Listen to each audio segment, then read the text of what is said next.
Welcome to the world of Dreamside Traveler.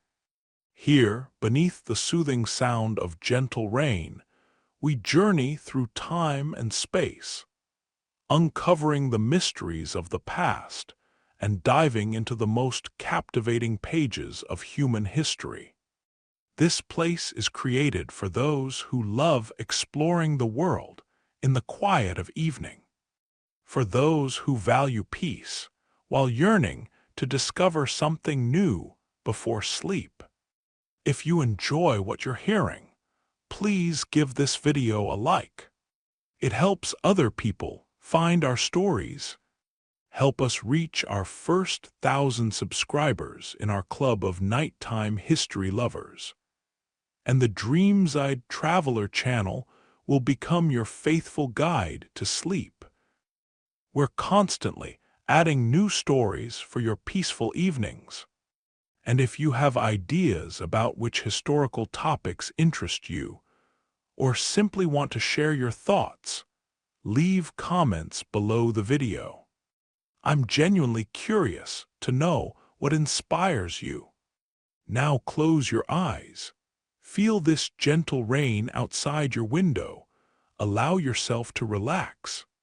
Our journey begins right now. The torchlight flickered along marble walls as the night air of Rome buzzed with supper drums and laughter. Every household of note, from the aging senators on the Palatine to the new money equestrians of the Aventine, tried to outshine its rival by throwing bigger, louder, richer banquets. In those late years of the Republic, and even more during the rise of the emperors, a feast was never just a feast. It was a stage on which fortunes rose or fell, where deals were struck in whispers over honeyed wine, and where a well-timed scandal could end a career faster than any legionary sword. On the surface, these dinners dazzled guests with silver platters stacked high with olives and salted fish, bronze lamps shaped like satyrs, and musicians hidden behind tapestries. Yet beneath the perfume of myrrh drifted a sharper scent: power. A host who could not impress his company risked appearing weak. And weakness in Rome attracted enemies. The way spilled wine summoned flies. One of the first masters of this art was Lucius Licinius Lucullus, famous for his victories in the East, and even more for the way he spent his plunder. His gardens had ponds stocked with exotic fish brought across seas, and he kept cooks who knew how to coax flavor from creatures most Romans had never named. Senators accepted his invitations knowing that at Lucullus's table they might sample flamingo tongue or dormice rolled in poppy seeds. They also knew that between courses he would press them for favors. A vote in the Senate, a gentle word to an ally, the quiet burial of an enemy's proposal. Many agreed, half drunk, bellies full, before they realized what they had promised. When Julius Caesar returned from Gaul, he understood that the path to the city's heart ran straight through its stomach. He borrowed vast sums to stage games and feasts. The expense did not matter if it bought loyalty. During one legendary dinner, he distributed gifts hidden under each couch. Small ivory tablets engraved with promises of land or office. The applause echoed until dawn, and many a senator rose the next day swearing that Caesar alone could guide the Republic. Years later, they would remember those tablets as the first subtle links of the chain that bound Rome to one man. But feasts bred danger as well. Publius Clodius Pulcher learned this when he sneaked into the women-only rites of the Bona Dea, allegedly disguised as a harp girl, hoping to seduce Caesar's wife, Pompeia. His presence at a sacred gathering exploded into scandal. Though Clodius escaped legal punishment through bribery, the gossip cost him allies, and Caesar calmly divorced Pompeia, declaring that his wife must be above suspicion.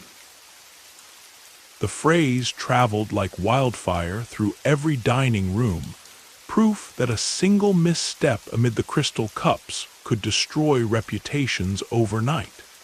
After the Republic fell, emperors wielded luxury with both hands. Augustus, cautious by nature, kept his meals modest in public, yet allowed rumors of private elegance to circulate, enough to suggest control, never enough to spark envy. His stepson Tiberius cared little for restraint.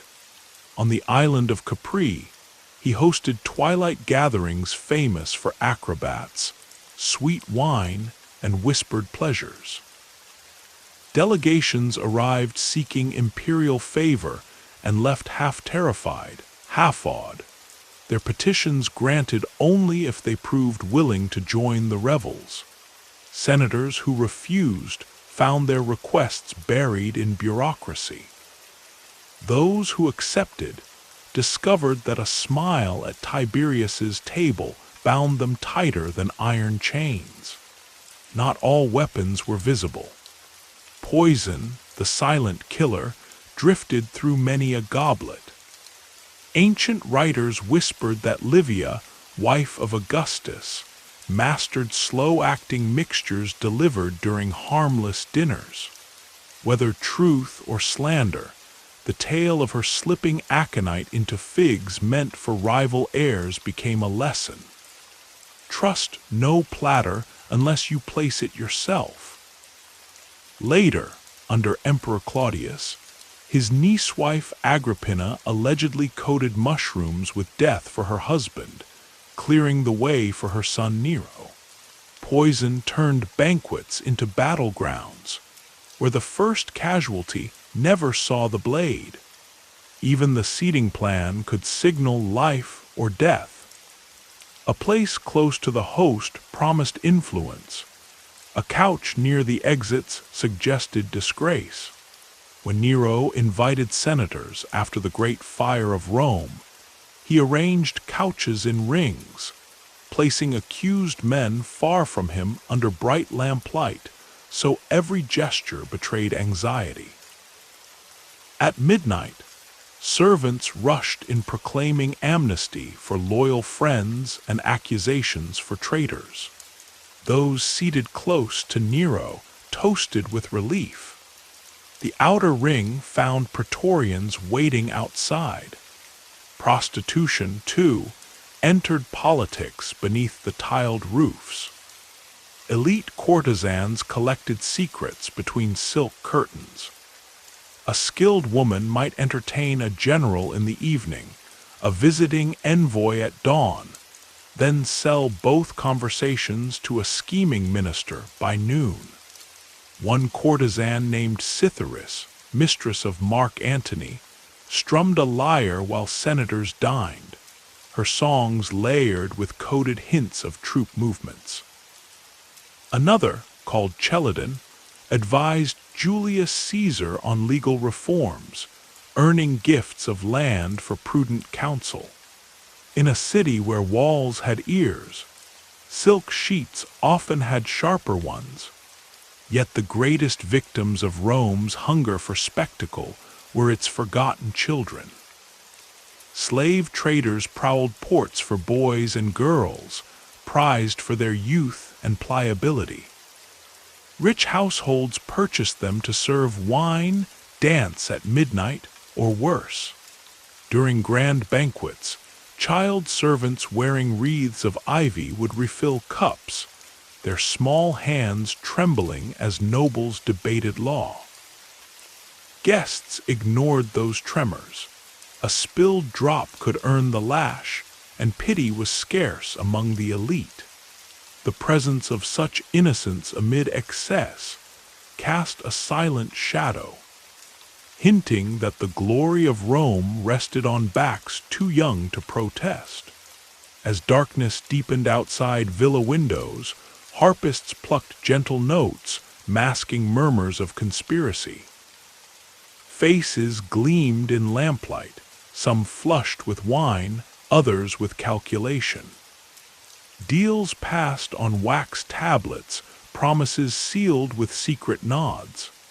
A guest who entered merely hungry might leave bound by oaths he never intended, seduced by figs glazed in honey and the thrill of belonging to power. And somewhere, a rival plotted the next feast, determined to serve dishes spiced with gossip strong enough to topple today's victor. In these halls of marble and mosaic, politics wore a wreath of roses, its thorns hidden beneath petals of pleasure. The city that conquered the world let itself be conquered each night by appetite, ambition, and the subtle art of turning desire into dominion. The marble corridors of Rome echoed with more than the clink of goblets. They carried whispers of silk rustling behind curtained doorways, of hurried footsteps in moonlit gardens, of secrets traded in the quiet hours before dawn. In the capital of the world, lust was rarely just lust. It was a currency as valuable as silver, a dagger as sharp as any gladius, and the daring who mastered it could topple senators or raise nameless slaves to dizzying heights. Nights glittered with oil lamps and gold hairpins, yet beneath that glow lay a ruthless contest, where reputations lived or died in the softness of a mattress.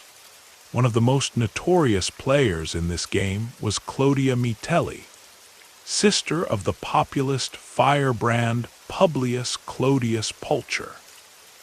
She moved through Rome draped in translucent linen, perfume drifting like a challenge.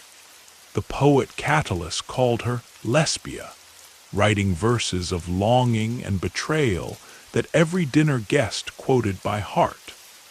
But Clodia's true influence hid behind her laughter. She welcomed ambitious young politicians to private suppers in her gardens on the Tiber, where wine flowed sweeter than reason. A whispered promise here, a playful threat there, and suddenly a rival's speech was delayed, a proposal stalled, a vote swung. When Marcus Caelius Rufus, once her lover, broke with her, she accused him of poisoning her husband, an allegation so scandalous that Cicero himself defended Caelius in court. Cicero's famous oration painted Clodia as a siren whose couch was a revolving door of intrigue. Yet the very fact that Rome hung on every detail proved her power. Even acquitted, Caelius was forever branded by her touch. Decades later, in the marble halls of the imperial palace, Valeria Messalina showed how far such power could reach. Married to Emperor Claudius, she was barely 20 when she began weaving lovers into deadly snares. Messalina understood that a man seduced was a man exposed, and an exposed man was an asset. She singled out Gaius Silius, Rome's most admired noble, celebrated for both beauty and pedigree. According to Tacitus, she forced him into a public mock marriage, while Claudius was away at Ostia inspecting grain warehouses. The ceremony shimmered with rose petals and ribald jokes, but beneath the music lay political murder. If Claudius heard of the sham, Silius would be charged with treason, leaving his estates ripe for seizure, and Messalina would pocket the spoils. Yet even spiders sometimes tangle in their own web. Courtiers loyal to Claudius broke the secrecy, and the emperor, stunned, allowed his freedman Narcissus to order swift executions. Messalina met her end in a garden she once ruled, proving that in Rome the line between hunter and prey was thinner than a veil. The saga did not deter Nero, Claudius's adoptive son, from weaponizing desire in new ways. He paraded through banquets with men and women alike, choosing favorites whose sudden elevation terrified every senator's wife. One evening he summoned Otho, his close friend, and presented him with Poppaea Sabina, declaring she should marry Otho for the good of the state. Otho obeyed, but Poppaea remained Nero's obsession. Months later, Nero recalled Otho from a distant posting, annulled the marriage, and took Poppaea into the palace. The message rang clear: no vow, no law, no friendship outweighed imperial appetite. Senators watching this farce learned to measure each handshake, each glance, for hidden peril. If the emperor fancied a relative, surrender quickly or risk ruin. While emperors brandished desire openly, subtler plots brewed in quieter villas. In the suburbs beyond the Esquiline Hill stood the house of Marcus Piso, central figure in the conspiracy against Nero. Piso's circle included Fenius Rufus, Subrius Flavus, and a celebrated actress named Epicurus. She moved among equestrians and naval officers, praising Piso's virtues in private salons scented with Syrian incense. Her charm relied on suggestion, not seduction. If these men joined the plot, she murmured, Rome would regain her dignity. Yet when the conspiracy unraveled, Epicurus endured torture without naming names. Even chained, she proved that influence did not always require scandalous embraces. Sometimes it was the simple act of speaking to the right ear at the right hour. Outside the city walls, country estates became stages for quieter romances with public consequences. Young widows hosting rustic festivals enticed magistrates traveling on circuit. A provincial governor might wake beneath painted ceilings of a seaside villa, the estate's mistress smiling over figs and cheese, gently reminding him of a legal dispute involving her cousins. The scroll he drafted afterward favored her family, and when he returned to Rome, the story of his countryside dalliance followed. Gossip scribes etched verses on tavern doors. He judged her case by night, her kisses sealed the decree by dawn. These crude poems, shared at bathhouses, could corrode respect faster than any legal charge. Yet the most chilling tales emerged from households where slaves, especially child servants, witnessed everything. A boy pouring Falernian wine might overhear a praetor plotting to accuse a rival of impiety. A girl setting fresh cushions might glimpse a secret signet ring pressed into a lover's palm. Some masters paid these youths in cakes to keep silent. Others sold particularly observant slaves to competitors hungry for intel. One archived letter from Gnaeus Plancius to his agent instructs: purchase the Greek lad skilled with lyre from the Domitian auction. He attends the consul's daughter and hears her father's counsels. Thus a child, traded like a trinket, became a walking archive of state secrets. Not every scandal ended in blood. Some simply bent policy. During the reign of Augustus, the law demanded that senators marry respectably and produce heirs. Yet many preferred discreet affairs with actresses. To nudge them toward legitimate unions, Augustus invited eligible widows to his banquets, seating them beside bachelor senators, while renowned courtesans were purposefully kept outside city limits by decree on festival nights. Even desire could be legislated, though enforcement proved dicey when senators slipped away to garden pavilions where law could not peek. Meanwhile, the public watched all this like theater. Pamphleteers sold lurid broadsheets at markets, detailing which matron had been discovered in which portico at what hour. One broadsheet claimed a certain aedile maintained a secret staircase from his atrium to a hired dancer's quarters next door. The staircase became the punchline of street mimes who pranced on platforms, pretending to ascend invisible steps while shouting Senate speeches. Humor served as both entertainment and oversight, reminding officials that eyes trailed them even into darkness. As centuries turned, the game of lust and leverage refined itself. By the time of the Severan dynasty, Empress Julia Domna presided over literary salons where philosophers debated virtue, while her spies catalogued who lingered too long beside which cushion. Domna's rival, Julia Misa, financed her grandson Elagabalus's rise by promising Praetorian officers knights, with Syrian priestesses in gilded tents, pitched inside the Castra Praetoria. When those same officers later complained of the emperor's excesses, Misa quietly reminded them of the favors already enjoyed, and of how quickly wives might learn details. Through it all, Rome itself remained hungry.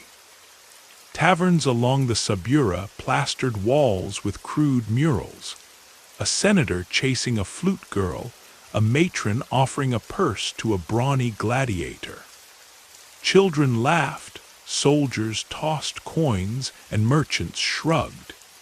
Everyone knew that tomorrow some new liaison would dominate conversation outside the Senate or in the laundries of the Aventine. Morality was a curtain drawn at dawn, only to be yanked aside after dusk when lamps were lit and the game began again.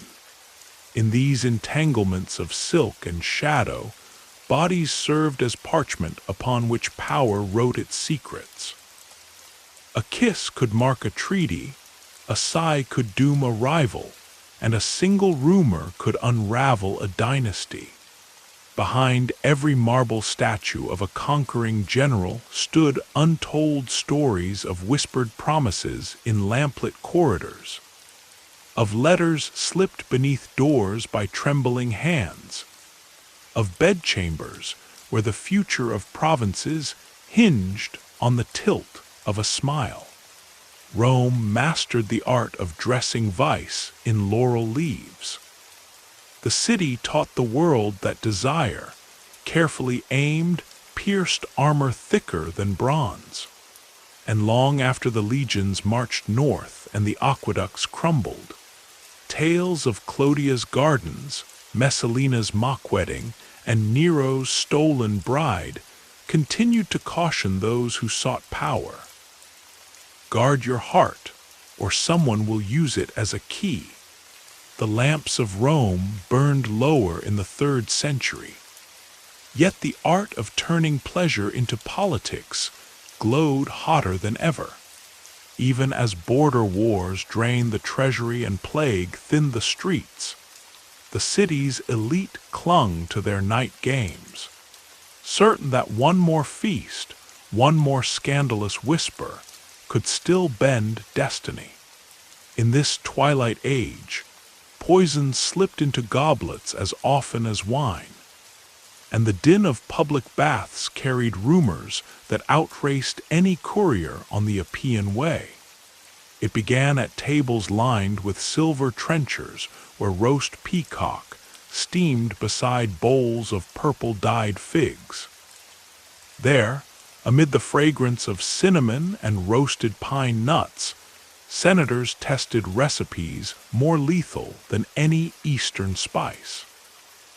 The Empress Fulvia Plautilla learned this too late. Married to Caracalla by arrangement, she tried to win her husband's fondness with nightly banquets, each course costlier than the last. But Caracalla's heart throbbed for power, not affection. He accepted her dishes with a blank stare, then fed gossip. "My wife seasons food with tears, not salt." His friends laughed, and the rumor spread that Fulvia's banquets soured his stomach. Before long, she was accused of plotting to dose him with honeyed death. Exile followed. History never proved her guilt. What mattered was how the rumor turned appetite into a weapon sharp enough to slice a royal union. In other villas, chefs became chemists. A cook named Aelius Magnus, famed for sauces that made tough boar melt like butter, sold a second service, tiny packets of powdered moon dust.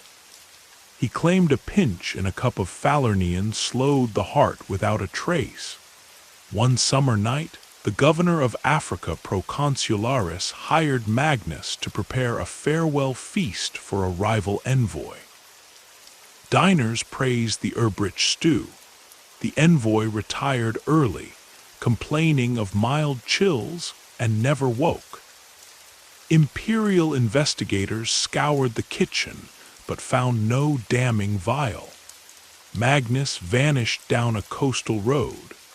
Proof that in Rome, a successful poisoner had better travel light and fast. While poison worked in silence, spectacle roared aloud.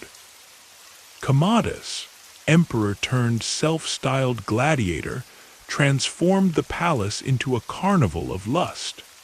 He dressed his favorites in lion skins edged with jewels, commanded them to dance around banquet couches, then flung golden apples inscribed with riddles. Guests had to solve each riddle by dawn or forfeit estates, daughters, even their lives. One riddle asked, "What creature devours a man yet wears his face?" Those bold enough answered, "The parasite." Commodus laughed and gave them wine laced with a mild hallucinogen, so the room's torchlight seemed to crawl across the walls. Under that moving glow, he coaxed secrets from their loosened tongues. By sunrise, he knew which legions grumbled over pay, which governors hoarded grain. Information gathered under delirious starlight steered imperial decrees more surely than any Senate debate. Away from the palace, the Subura district seethed with its own intrigue. Brothels doubled as listening posts.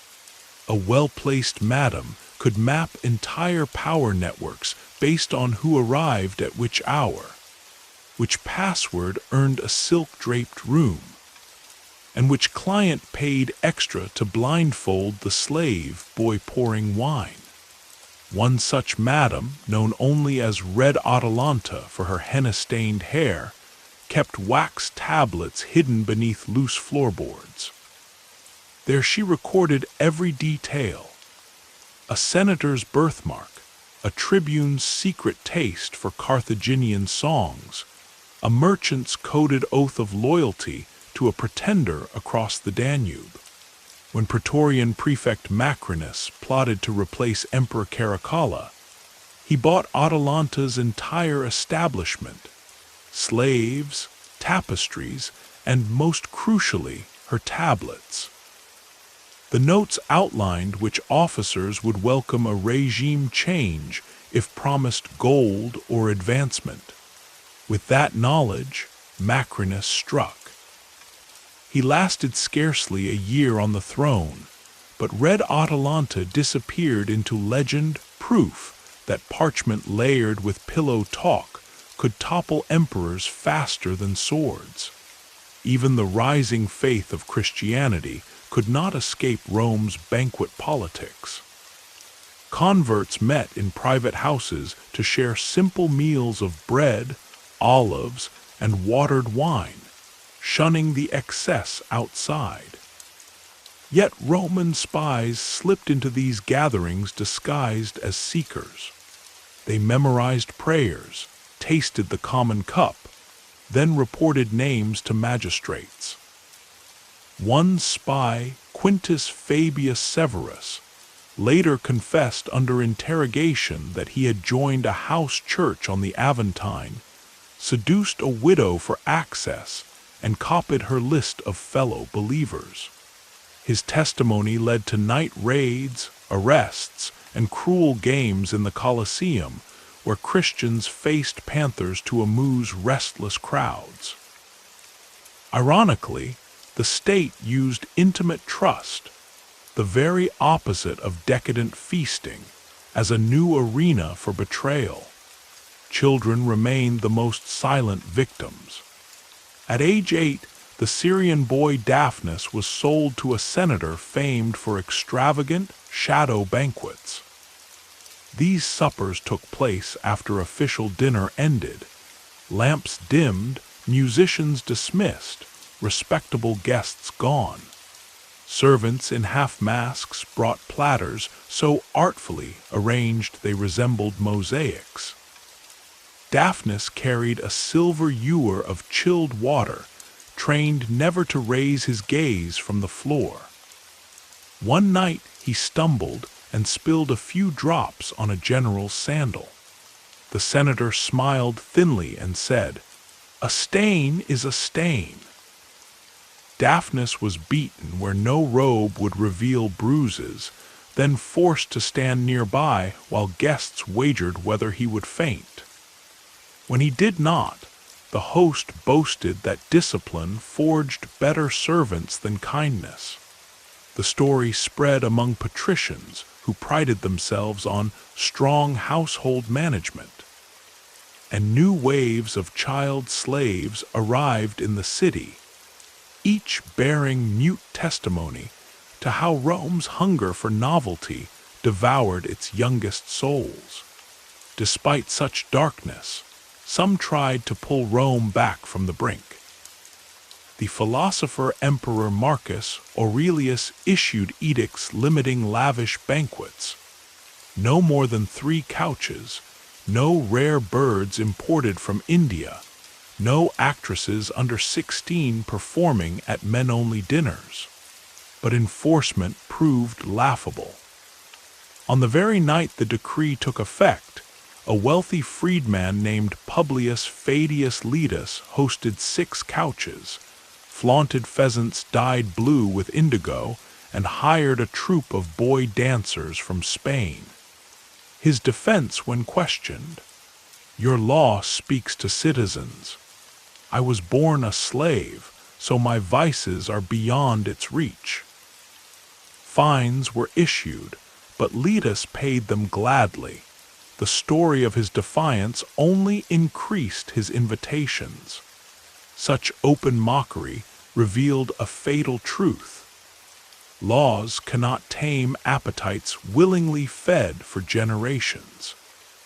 As long as Rome prized spectacle above restraint, evenings would belong to those daring enough to mix desire with strategy. Even as the empire's borders contracted, its nightly games expanded, each host vying to outdo the last in audacity. Toward the empire's twilight, when Goths pressed at the gates and coinage turned to copper, a final grand feast was held by Petronius Maximus, a senator with more ambition than caution. He promised guests the last light of Roman glory. The atrium blazed with saffron-perfumed torches, Caged nightingales sang beside fountains that spilled wine instead of water. Between courses, actors recited verses hinting that Maximus eyed the vacant throne.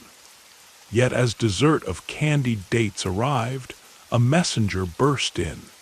Barbarian scouts had crossed the Milvian bridge. Panic rippled. Guests fled, some clutching stolen goblets. Maximus himself deserted the city days later and was torn apart by an angry mob.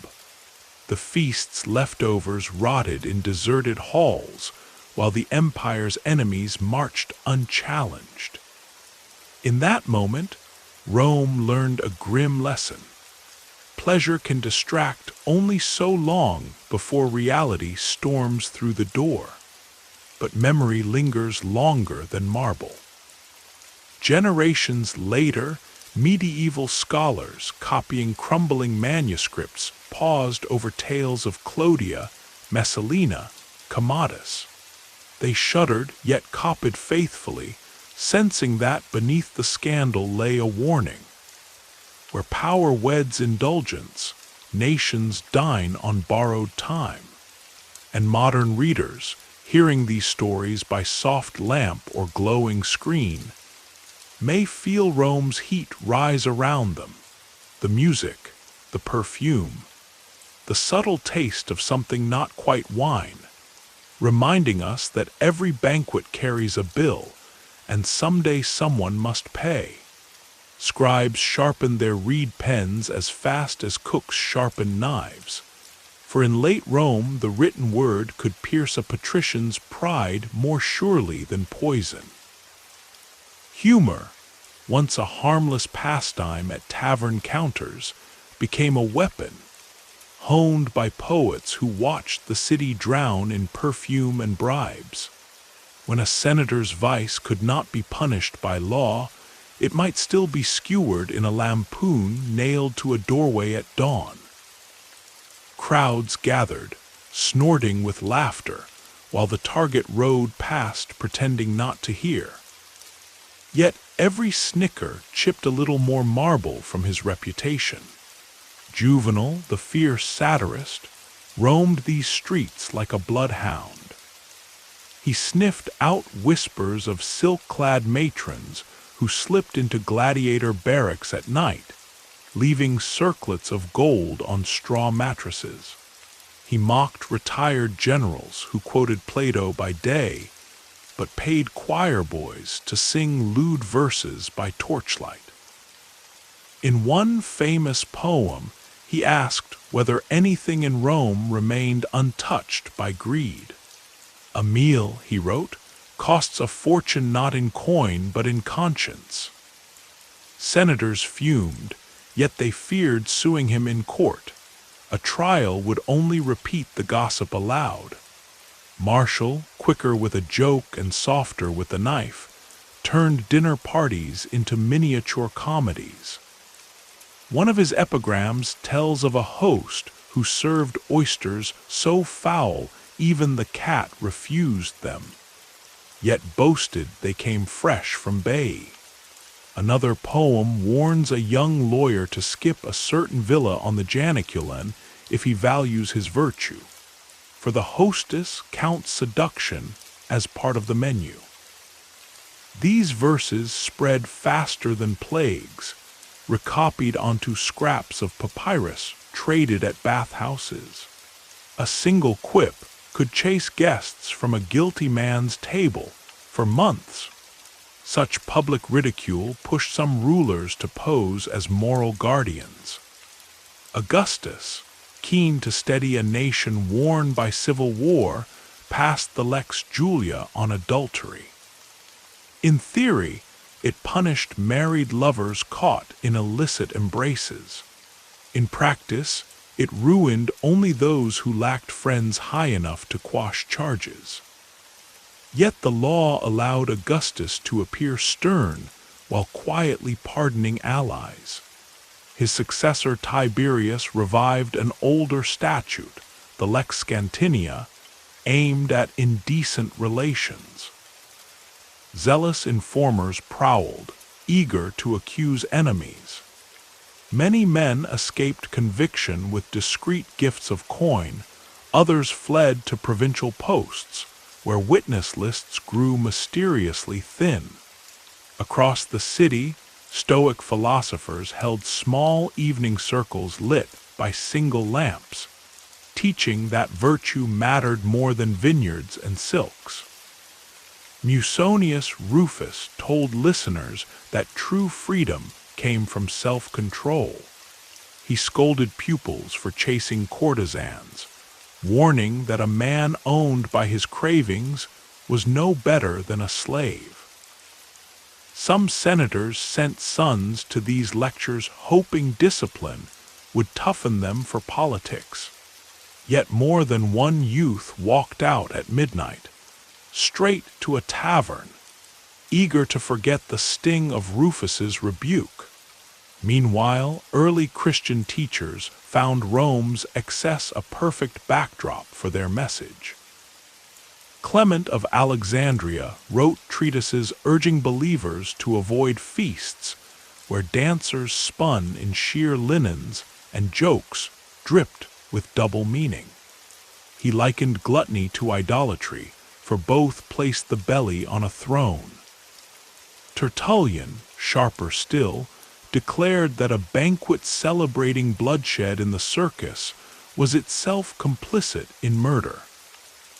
Magistrates ignored these writers at first, shrugging off their small gatherings. But when plague returned and crops failed, whispered blame fell on the Christians, strange refusal to honor old gods. Suddenly pious restraint looked like rebellion. Scandal could also serve revenge. During Domitian's reign, a rival faction bribed temple attendants to spread a tale that the emperor secretly defiled a Vestal priestess. The rumor slithered through alleyways, and though Domitian staged a grand trial to clear his name, doubts lingered. On statues of the goddess Vesta, someone etched a jest. Even sacred fire cannot warm a tyrant's bed. Guards scraped the words away, but more appeared the next morning. Common people, though weary, learned to read the signs. A sudden flood of foreign spices in market stalls meant a new high official had arrived, eager to impress with exotic taste. Street vendors joked that you could track corruption by sniffing the air. Where cinnamon thickened, bribes followed. Bakers sculpted loaves shaped like mushrooms after Agrippina's infamous dish for Claudius, selling them with a wink as imperial buns, eat at your own risk. Bread became satire, eaten with salt and laughter. Yet not all critiques were safe. Ovid, whose verses once delighted salons, wrote The Art of Love, guiding readers through flirtation amid colonnades and theaters. Augustus, tightening moral laws, exiled the poet to bleak Tomis on the Black Sea. The message thundered. Charm could charm too well. From exile, Ovid sent lines comparing Rome's festivals to a rose, beautiful but thorny. Courtiers read them in secret, nodding to the warning. Even architecture joined the debate. The baths of Trajan featured halls so vast visitors joked they could fit half the Senate. Yet hidden niches allowed couples to vanish behind steam. When a tribune protested, builders added marble reliefs showing nymphs turning away from lustful satyrs, as if art alone restored decency. Patrons still disappeared into mist, proving stone sermons rarely change flesh. Toward the empire's end, Empress Julia Domna sponsored philosophers to outshine scandal with scholarship. She hosted dinners where scholars recited Homer instead of bawdy parodies.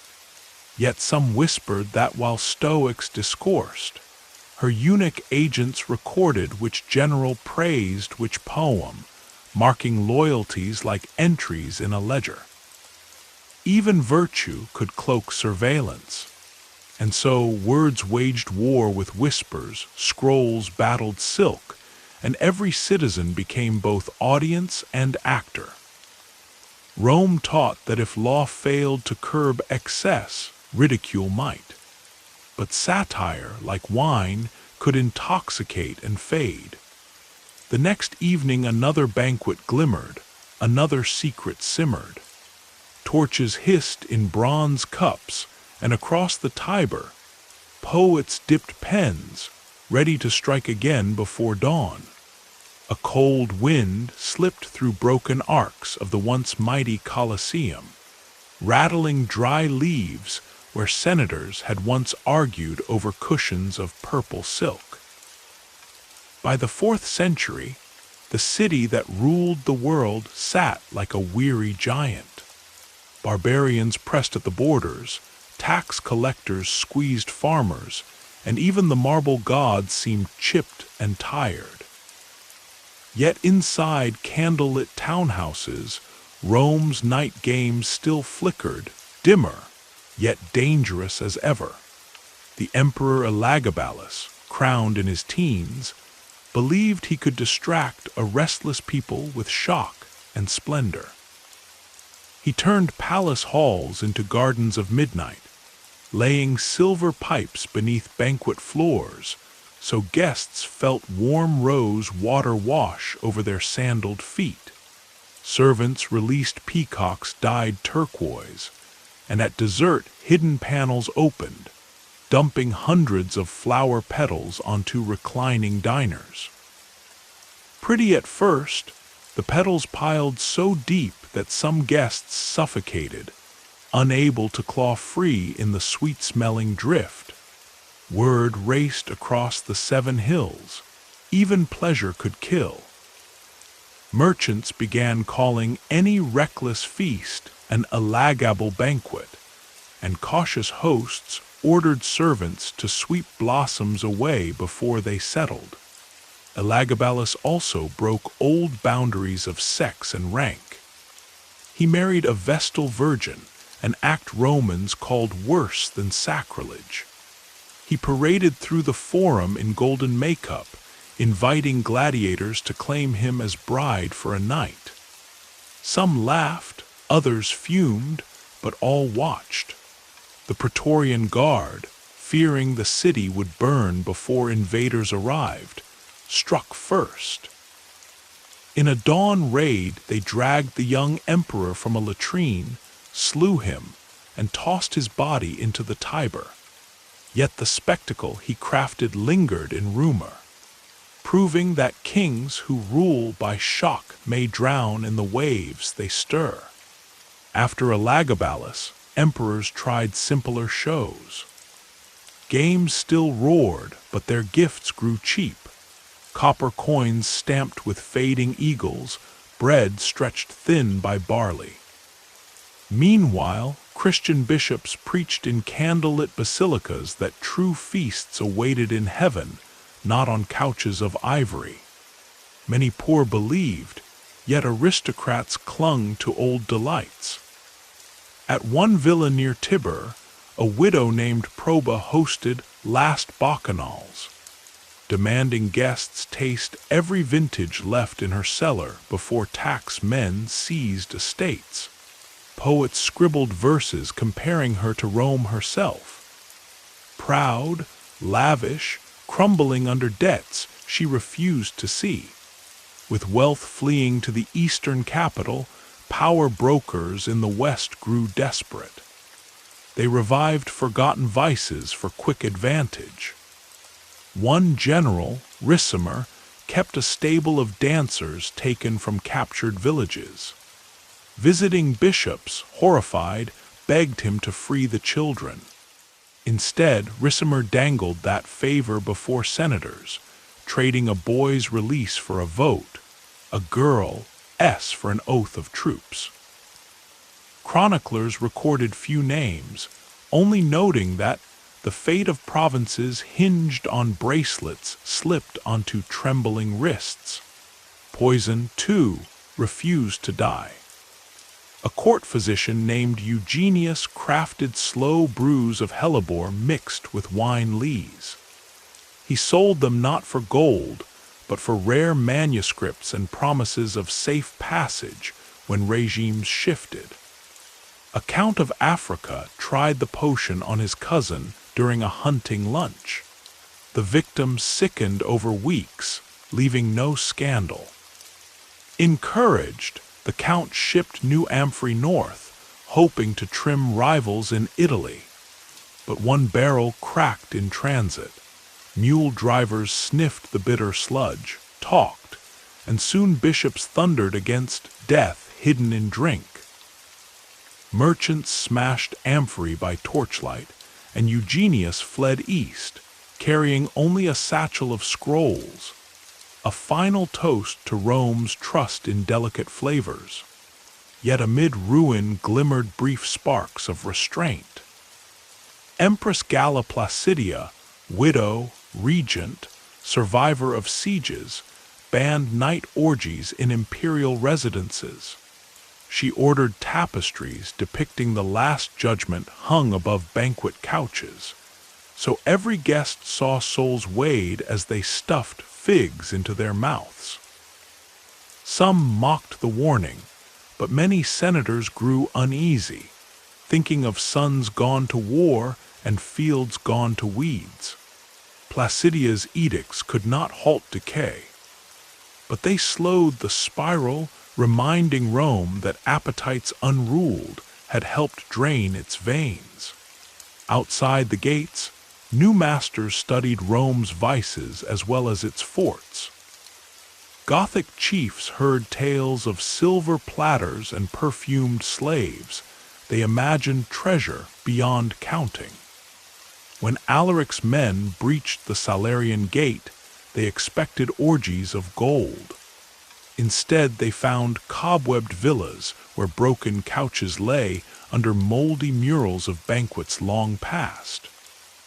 In one deserted atrium, looters discovered a marble statue of Bacchus toppled, its wine cup cracked empty. The spoil they carried away felt lighter than the glory they had pictured. Still, memory is heavier than marble. As the empire's western light dimmed, monks in quiet scriptoria copied Juvenal and Tacitus, Cicero and Ammianus, preserving tales of dinners where power and pleasure mixed like vinegar and oil. Medieval preachers later thundered against Roman foulness, warning kings not to follow that path. Yet troubadours sang of Messalina's midnight races through brothels, and queens giggled behind veils, curious about such liberty. In the modern age, bustling cities stage their own feasts of image and influence. Politicians host fundraising galas where caviar replaces dormice, paparazzi flash like palace torches, and a careless whisper can end a career before dessert. Luxury hotels hide rooms for backdoor negotiations. Social media courts roar louder than any Colosseum crowd.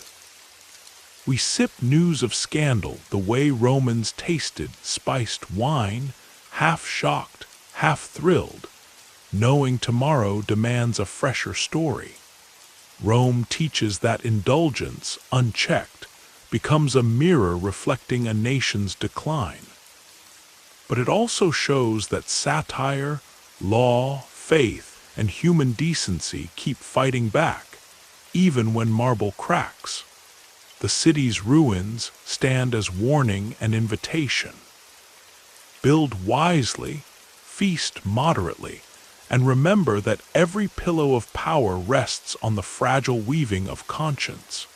So end our midnight walks through perfumed halls and torchlit gardens.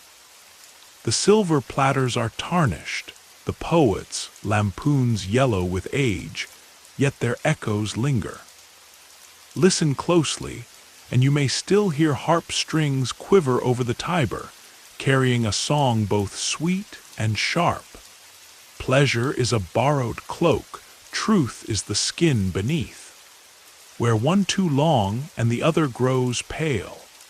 Choose wisely, traveler, before the banquet ends.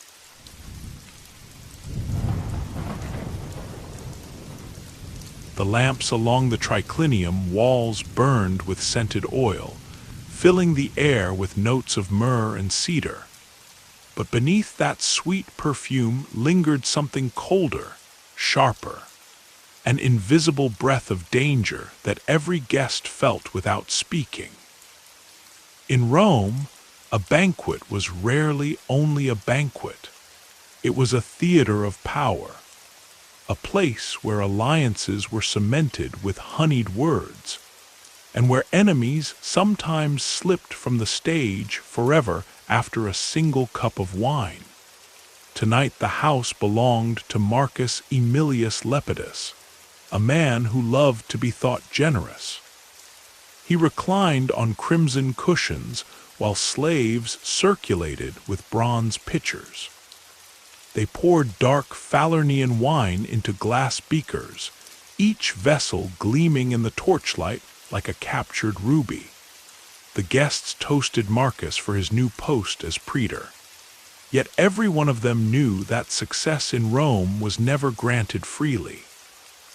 It was stolen, bargained, or bought, often with coin, sometimes with blood, and on nights like these, with quiet poison. Poison was Rome's secret art. Open murder risked a dagger fight in the Forum or a family vendetta, but a drop of tasteless liquid could pass a death sentence no court would ever try. Writers like Pliny the Elder and Tacitus left hints, but Rome's women, servants, and hired Greek physicians carried the real recipes in whispers. Some spoke of powdered emerald, which in truth was only ground copper ore. Some praised hemlock, though its bitter flavor betrayed it too easily. The most prized killers were those that mimicked fever, or the slowing of the heart, or a sudden stroke, ailments that could be blamed on the gods or unfortunate chance. The matron who understood that craft better than anyone was Livia Drusilla, wife of Augustus.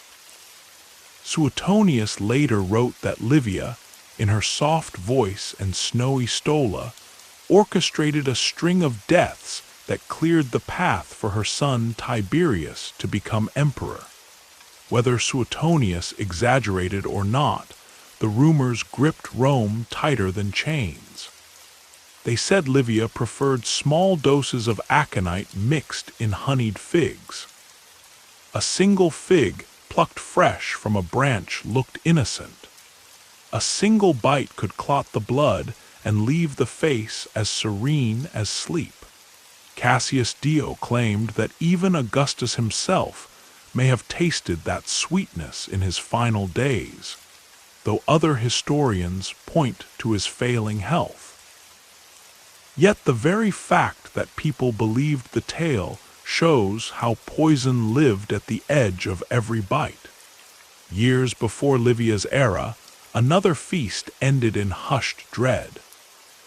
The host was Lucius Cornelius Lucullus, famed for conquering eastern kingdoms, and for importing luxuries no Roman had tasted: cherries from Pontus, snow-cooled wine, peacocks roasted in saffron.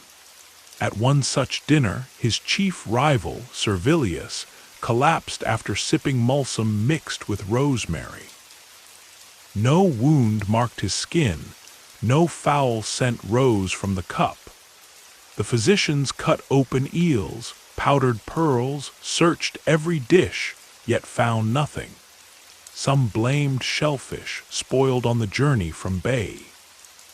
Others murmured of a slow venom gathered from the skin of Red Sea fish, delivered to Lucullus by a Cappadocian cook. Lucullus shook his head in theatrical horror, but his personal steward vanished the next morning, and the matter faded like steam from a bath. Tonight, in Marcus Lepidus's hall, a similar current rippled beneath the laughter. Across the couches reclined Gaius Vibius, a sharp-tongued senator who only this week accused Marcus of bribery. Beside him lounged Juliana, widow of a wealthy grain merchant, whose fortune Marcus hoped to woo. If Marcus wanted Vibius out of the way, the banquet offered a perfect stage. His Greek slave Samax carried a small wooden box bound with silver wire. Inside lay 2 vials. One held dark wine-thick syrup of opium, potent yet sleepy. The other, clear as mountain spring, was distilled from white hellebore. Just 3 drops could stop the heart within an hour. Samax had rehearsed the movement. Approach Vibius from behind as if to refill his cup, tilt the pitcher, flick the wrist. The drops would vanish in the swirl of wine. Yet the plan balanced on a thread. If Juliana noticed, if another guest tasted the bitterness, if Vibius happened to switch cups, then suspicion would fall not only on Samax, but on Marcus, whose future seat in the Senate depended on tonight. Before the fatal moment, an unexpected guest arrived, Publius Silius, an equestrian known for trading exotic spices. He brought a gift, small cakes infused with cinnamon from far Arabia. Marcus, eager to boast, insisted the cakes be served at once. Slaves bustled forward with trays, and the order of cups shifted. Samax found himself jostled. The vial's stopper clicked against the bronze pitcher. A single bead of clear liquid clung to the rim before dropping, not into Vibius's beaker, but into the shared bowl of mulsum, from which all guests would be served anew. Panic chilled Samax's veins. He could not snatch the bowl without drawing stares. He watched as the mixture was ladled into cup after cup, each swirl diluting the dose, yet spreading it ever wider. Whose heart would fail now? The slave's mind raced through prayers to Asclepius, to Mercury, to any god that might forgive him. Marcus raised his own cup, unaware of the invisible thread tightening around them all. The moments passed in uneasy laughter. Juliana complimented the sweetness of the cinnamon cakes. Vibius boasted of his latest oration. Samax counted the breaths of each guest, waiting for signs. A slackening eyelid, a dry cough, a sudden pallor. Minutes stretched. No one faltered. A relief like warm water washed through the slave's limbs. Perhaps the venom lost its power when mingled with honey and spices. Perhaps the gods pitied him. But fate, like poison, often works slowly. After the final course of stuffed dormice, Vibius excused himself, claiming dull ache in his belly. He stepped from the triclinium, only to collapse in the atrium, his legs folding like wax under a torch. Guests rushed, screaming for physicians. Marcus's face blanched. Samax felt his breath leave him in a gasp. The physician Scribonius, summoned from among the diners, placed 2 fingers at Vibius's throat, then looked up, shaking his head. No pulse, no wound, the diagnosis, apoplexy, the sudden stroke Zeus sometimes sends. Yet murmurs swelled. Was it the oysters, the cinnamon, the wine? Marcus vowed to investigate every ingredient. But inside, he felt the icy thrill of triumph, his rival gone, his hands unmarked. Later that night, Marcus stood alone by the dying embers, the silver vials hidden again in Somax's box. He told himself he had not intended such chaos. That ambition forced him to act. In Rome, one either struck first or awaited the blade. But deep inside he wondered, had the gods truly spared him or merely postponed a reckoning?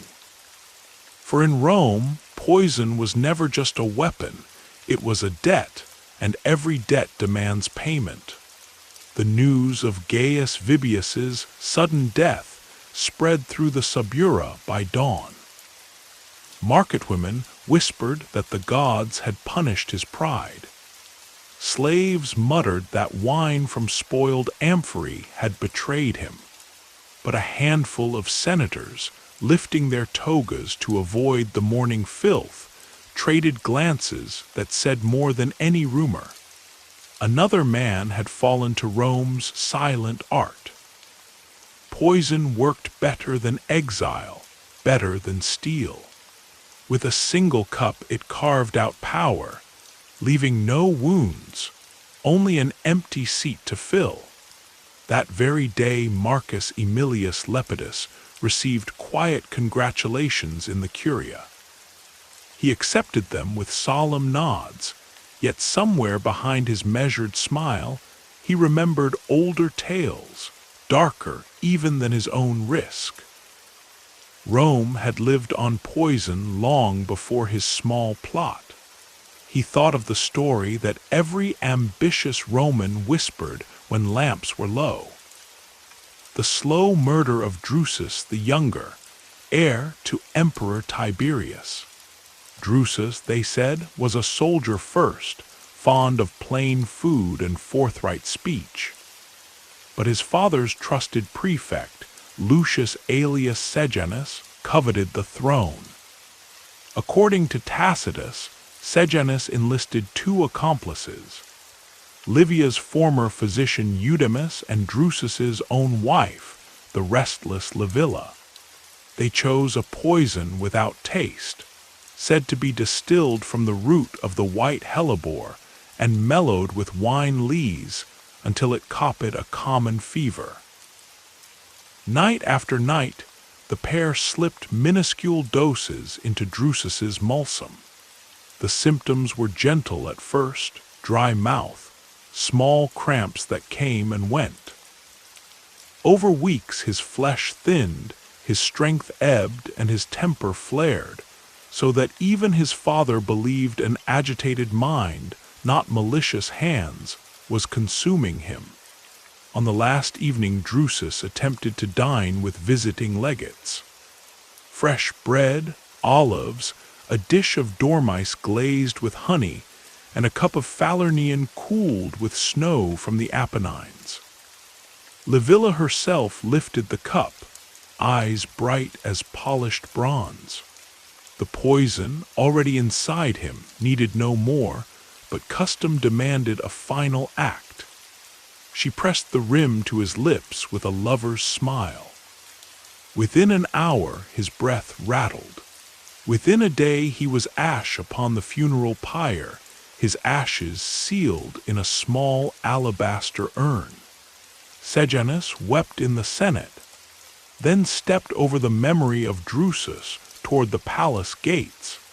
Marcus recalled how, 10 years later, Sejanus too was dragged to execution, his body tossed down the Gemonian stairs.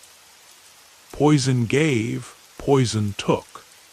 But the recipe that killed Drusus did not die. It drifted through kitchens and cupbearers like a wandering ghost. Another specter haunted Marcus's thoughts, the feast that ended Emperor Claudius's life.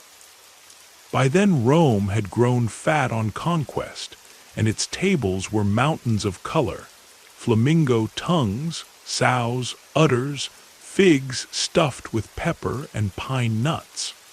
Claudius, timid and scholarly, adored one dish above all, mushrooms sautéed in butter and sprinkled with sea salt. His fourth wife, Agrippina the Younger loved power even more. She feared that Claudius might favor his son Britannicus over her own Nero. So, on an October night, she ordered the imperial chef Locusta to prepare a special garnish. Locusta crushed the white cap of Amanita phalloides, the death cap, into a paste, then blended it with garum so pungent no other scent could survive. The emperor ate, praised the flavor, and soon complained of sharp pain behind his eyes. Agrippina feigned concern, summoning Xenophon, Claudius's physician. Xenophon, loyal to Agrippina, slid a feather down the emperor's throat, ostensibly to induce vomiting, but Tacitus claims the feather was smeared with concentrated atropine, forcing the spasms that finished him. The next dawn, Rome awoke to a new ruler, young Nero, and Agrippina stood at his side, the perfect mother, her fingers still faintly smelling of mushrooms. These stories were not dusty myths. They were lessons carved into Roman memory, instructions whispered down kitchen corridors. Marcus wondered how many cooks now practiced tiny motions with vials beneath their sleeves. Yet the art of poison was not always silent or slow. Sometimes it served theater. Take the death of Britannicus, Claudius's teenage son. Nero, threatened by his stepbrother's claim, devised a spectacle during a family banquet. All accounts agree. The night was warm, so chilled water was mixed with wine at table. Britannicus's cup cooled quicker than the others, thanks to a slave bribed by Nero. Into that water, the slave dripped a solution of cyanide derived from crushed laurel leaves, a sharp poison masked by the water's cold bite. When Britannicus lifted the cup, steam from the warmed platters curled above the table. He drank, gasped at once, and seized. His stepmother Agrippina recoiled, seeing too late that she had birthed a monster in Nero. Guests froze, etiquette chained them to couches as the boy's face darkened to slate. Nero calmly remarked that his brother was prone to sudden fits, then raised his own untampered cup in a toast to Apollo for the evening's music. The boy died before the final course. No inquiry followed. Power itself had spoken. These killings reshaped Rome's very language. A friend invited to dine might half joke, "Will your wine tonight be loyal?" A hostess left her cup untouched until her guest drank first. Silver spoons bore small scratches where tasters shaved the surface to test for verdigris. Even religious rites changed.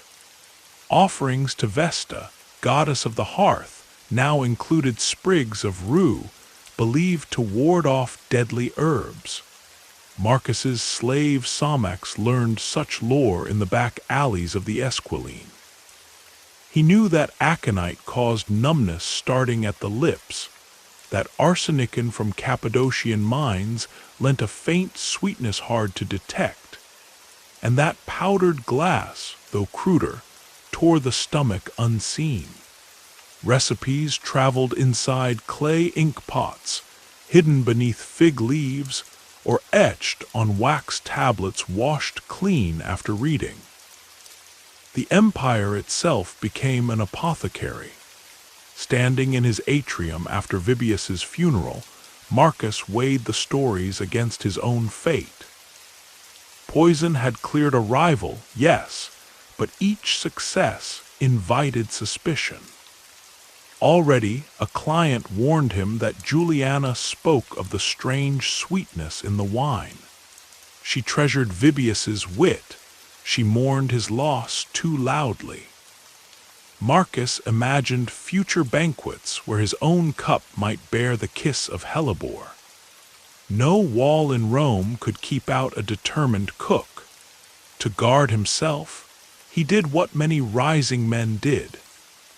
He hired a taster, a Gaul named Versing, broad as a door and reputedly immune to common toxins after years, drinking antidotes brewed from thistle and goat liver. Marcus also ordered silver drinking straws, narrow enough that no foreign liquid could be added once the straw pierced the cup. Yet he knew such measures only delayed the inevitable. In Rome, trust died faster than victims. A month passed. The Senate convened to debate grain shortages. Marcus spoke eloquently, citing Lucullus's failed Eastern treaties. As he left the Curia, a parchment was pressed into his hand by an anonymous palm. It read, "Beware the figs of autumn, they fall sweetest when they rot within." The script was neat, feminine, Juliana, or another enemy. Marcus crushed the note, but its meaning lingered. Poison might come to him wrapped in memory of Livia's honeyed fruit. That evening Marcus dined alone, staring at a bowl of figs. He imagined Livia plucking one, Lucullus sniffing sea snow, Claudius savoring buttery mushrooms, Britannicus laughing over cold water. 4 bites, 4 deaths, 1 city that applauded and forgot. Marcus pushed the bowl away. Hunger could be postponed. Fear could not. He realized the art of poison did more than kill, it ruled. And those who chose it became its servants forever, tasting every drop of life for the bitterness that might lurk beneath. The winter wind rolled in from the Tiber, carrying a damp chill that slid beneath cloaks and whispered through marble corridors. Rome's city lamps flickered against the dark, but in the palaces along the Palatine, fires burned hot and plots burned hotter. Marcus Aemilius Lepidus, now more prominent after Gaius Vibius's death, spent long nights pacing his mosaic floors, hearing every creak as though it were the tread of an assassin. In his mind, poison dripped from every ewer, pooled in every silver dish, and stained even the honey on his breakfast bread. He was not wrong to fear. The backlash over Vibius's demise was not loud, but it clawed at the edges of Marcus's reputation like ivy on stone. Rumors said he was a man who handled nightshade as casually as others held writing reeds. He overheard slaves whisper the word venom when they thought him out of earshot. Yet he could not retreat. To appear timid in Rome invited a greater danger. Instead, he stepped forward, hosting feasts that dripped with costly delicacies. Determined to prove that only men of courage offered wine so openly. At one such feast, he hired players to act out scenes from the myths of Medea, the sorceress who brewed potions to destroy kings. The irony was not lost on his guests, who laughed too loudly at the actress brandishing a mock vial. Marcus joined their mirth. Yet inside, he counted the seconds between each swallow of his wine, tasting the liquid for any hint of almond or metal.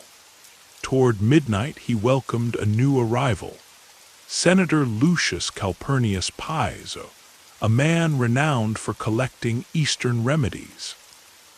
Piso walked with a lacquered cane tipped in ivory, its handle carved to resemble a serpent swallowing its own tail. Some said that inside the hollow cane lay powdered aconite and a sliver of bezoar stone, antidote and poison bound together. Piso greeted Marcus warmly, but his eyes darted to every platter, assessing. Later, when the musicians played softer tunes, Piso leaned close and spoke in a voice oiled with intrigue. "Friend," he said, "fear eats faster than any venom. Let me give you something rarer than wealth, knowledge. There is a root found only in the damp valleys near Antioch. Bitten raw, it blinds. Steeped in warm wine for a quarter hour, it merely makes the limbs heavy, the speech slurred. Slip it to an enemy awaiting trial, and his words melt away before he reaches the tribunal. For a man who wishes to silence gossip, it is a gift from the gods." He paused, watching Marcus's face. "I happen to have a small pouch in my possession." Marcus felt a shiver crawl across his shoulders. In that moment he realized poison had become a form of currency, bartered not just for life or death, but for favor, for secrets, for political leverage. He did not accept the pouch, but neither did he refuse. He merely smiled and let the conversation drift to safer waters. Yet Piso's offer lingered, sweet and dangerous as spiced wine. Not long after, word reached Marcus of another death. Publius Vinidius, a wealthy equestrian, collapsed at a dinner hosted by his cousin. Witnesses claimed he had gone pale, clutched his stomach, and begged for water. When water was given, he vomited blood and died. Physicians working under torchlight found traces of greenish crystals on his tongue, copper salts, known to cause quick convulsions. Vinidius's cousin swore innocence, yet a freedman confessed to dropping a mysterious powder into Vinidius's honeyed garum. The freedman claimed he acted on instructions delivered by a stranger who paid him with a gold ring. No one identified the stranger. The freedman was whipped until bones showed and still could not say whose face lay behind the orders. The city buzzed. Poison again, poison always. Marcus began cataloging these incidents, scribbling notes on wax tablets by lamplight. He saw patterns: jealous heirs, ambitious wives, rival statesmen. He saw another pattern, too, the quiet spread of antidotes. Apollodorus of Tarsus, famed physician, sold drafts of theriac brewed from viper flesh and 15 secret herbs. Wealthy Romans downed spoonfuls each morning, believing it would guard against any toxin. Street vendors peddled cheaper imitations, water tinged with mint. Yet people bought them anyway, hoping hope itself might shield them. It became a ritual: swallow a bitter tonic, pray to Apollo, and eat while fearing each bite. Rome was a city feasting on suspicion. One afternoon, Marcus visited Apollodorus in his cluttered workspace near the Forum Holitorium. The air smelled of herbs drying on cords strung from roof beams. Faded scrolls lay beside jars of dried scorpions, and live vipers curled in clay pots, their tongues flicking at the oil lamps. Apollodorus, a thin man with ink-stained fingers, spoke of toxins the way poets speak of moods. "Understand this, Senator," he said while grinding myrrh into a bronze mortar. "Poison is not merely chemistry. It is timing, dose, and the heart of the receiver. Some men die with a drop, others linger through cups of lethal brew because ambition keeps their blood hot. There is a story of Emperor Caligula feeding small amounts of belladonna to his own horse, Incitatus, so that the beast might build tolerance. Madness, perhaps, but a reminder. The line between remedy and venom is thin. Marcus asked whether true protection existed. Apollodorus lifted a jar containing a murky paste that smelled of cinnamon and wet earth. "Theriac of Mithridates," he declared. "The king of Pontus swallowed poisons daily until nothing could harm him, or so the legend says. Does it work? Sometimes. But remember, life is fragile, will is fragile. Better to know your cooks than to trust in charms." That advice scored itself on Marcus's mind. He returned home and quietly replaced half his kitchen slaves, purchasing Cappadocian youths famed for loyalty reinforced by fear. He demanded they eat from every dish before it left the hearth. Yet he noticed how their hands trembled when they tasted rich sauces.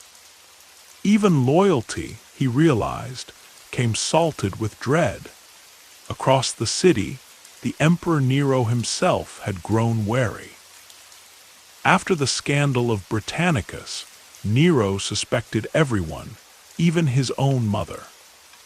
According to the historian Suetonius, Nero commanded his Praetorian Guard to test each dish with silver needles that changed color in contact with certain toxins. He made a theater of safety. Yet paranoia bled from the palace into every domus. Women traded recipes not for cakes, but for antidotes.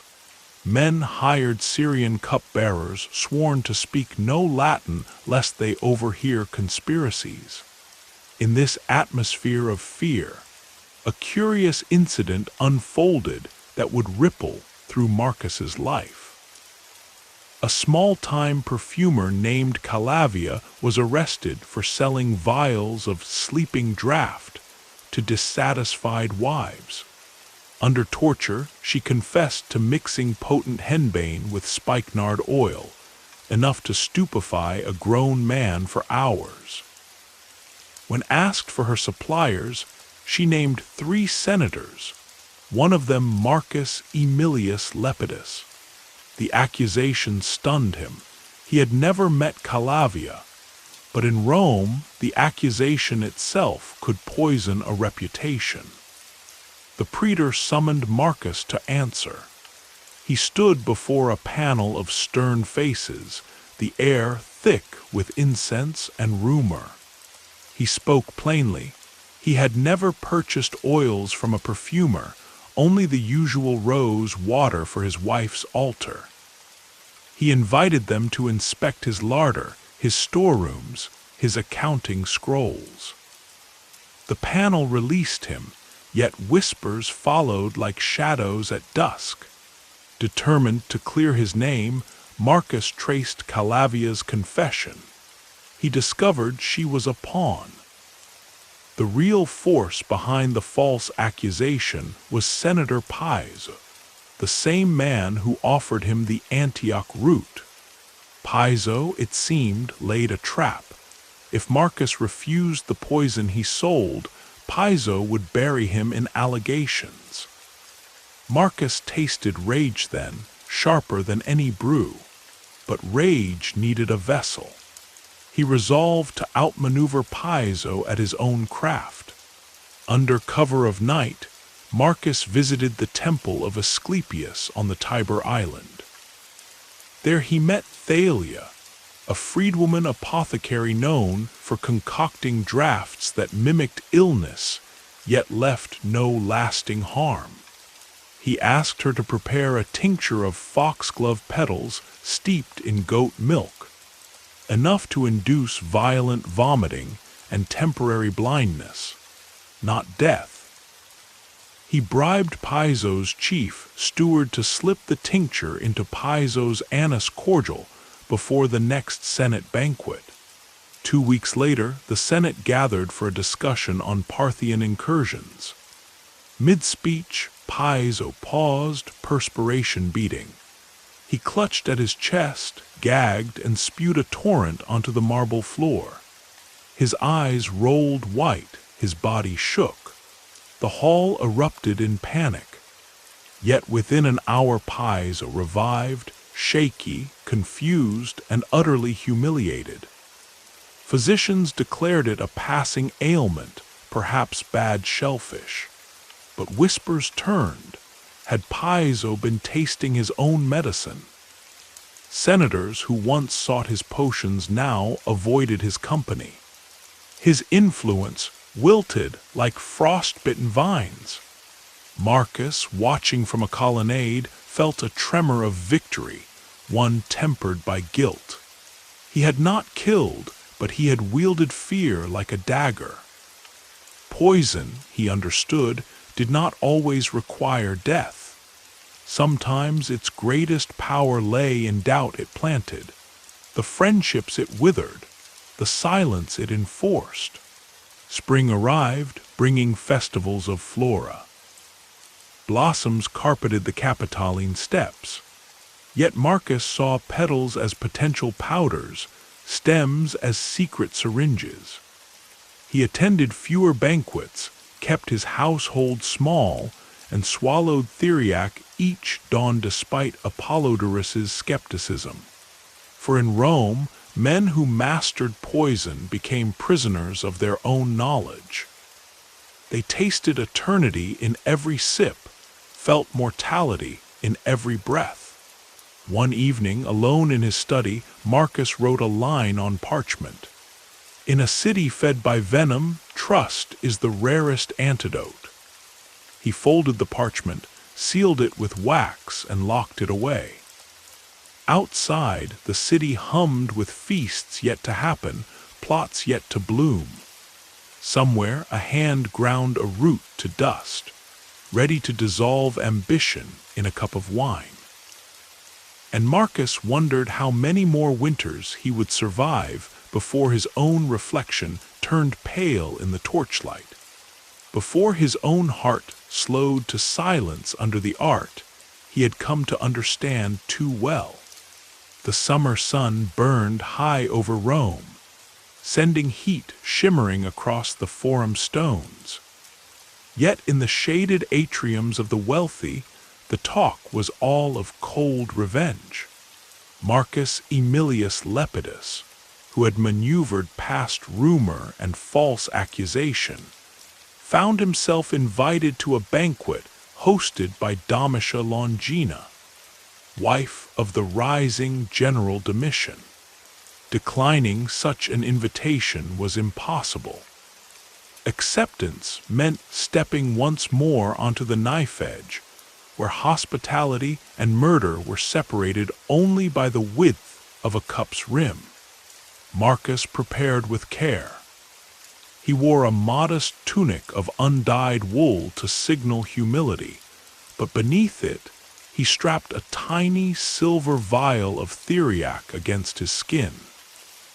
He brought his taster versing and ordered him never to leave his side. As their litter creaked through the Esquiline gate, Marcus studied the city's marble facades and wondered how many secrets lay buried behind each polished column. Rome, he mused, was an empire of facades, none thicker than those set before a banquet table. Domitia's villa overlooked the Circus Maximus. Musicians piped soft melodies, while slaves offered chilled melons and snow-cooled wine. Guests reclined on couches of ivory inlaid with ebony. Bronze braziers burned sweet cedar, masking the sweat that clung to every neck in the heavy heat. Domitia greeted each arrival with a smile as precise as a sculptor's chisel. When Marcus bowed, she touched his shoulder and murmured, "Your wisdom precedes you, Senator. I trust you enjoy an evening free from unpleasant surprises." Her words pricked like a thorn. Marcus responded with a measured nod and took his place.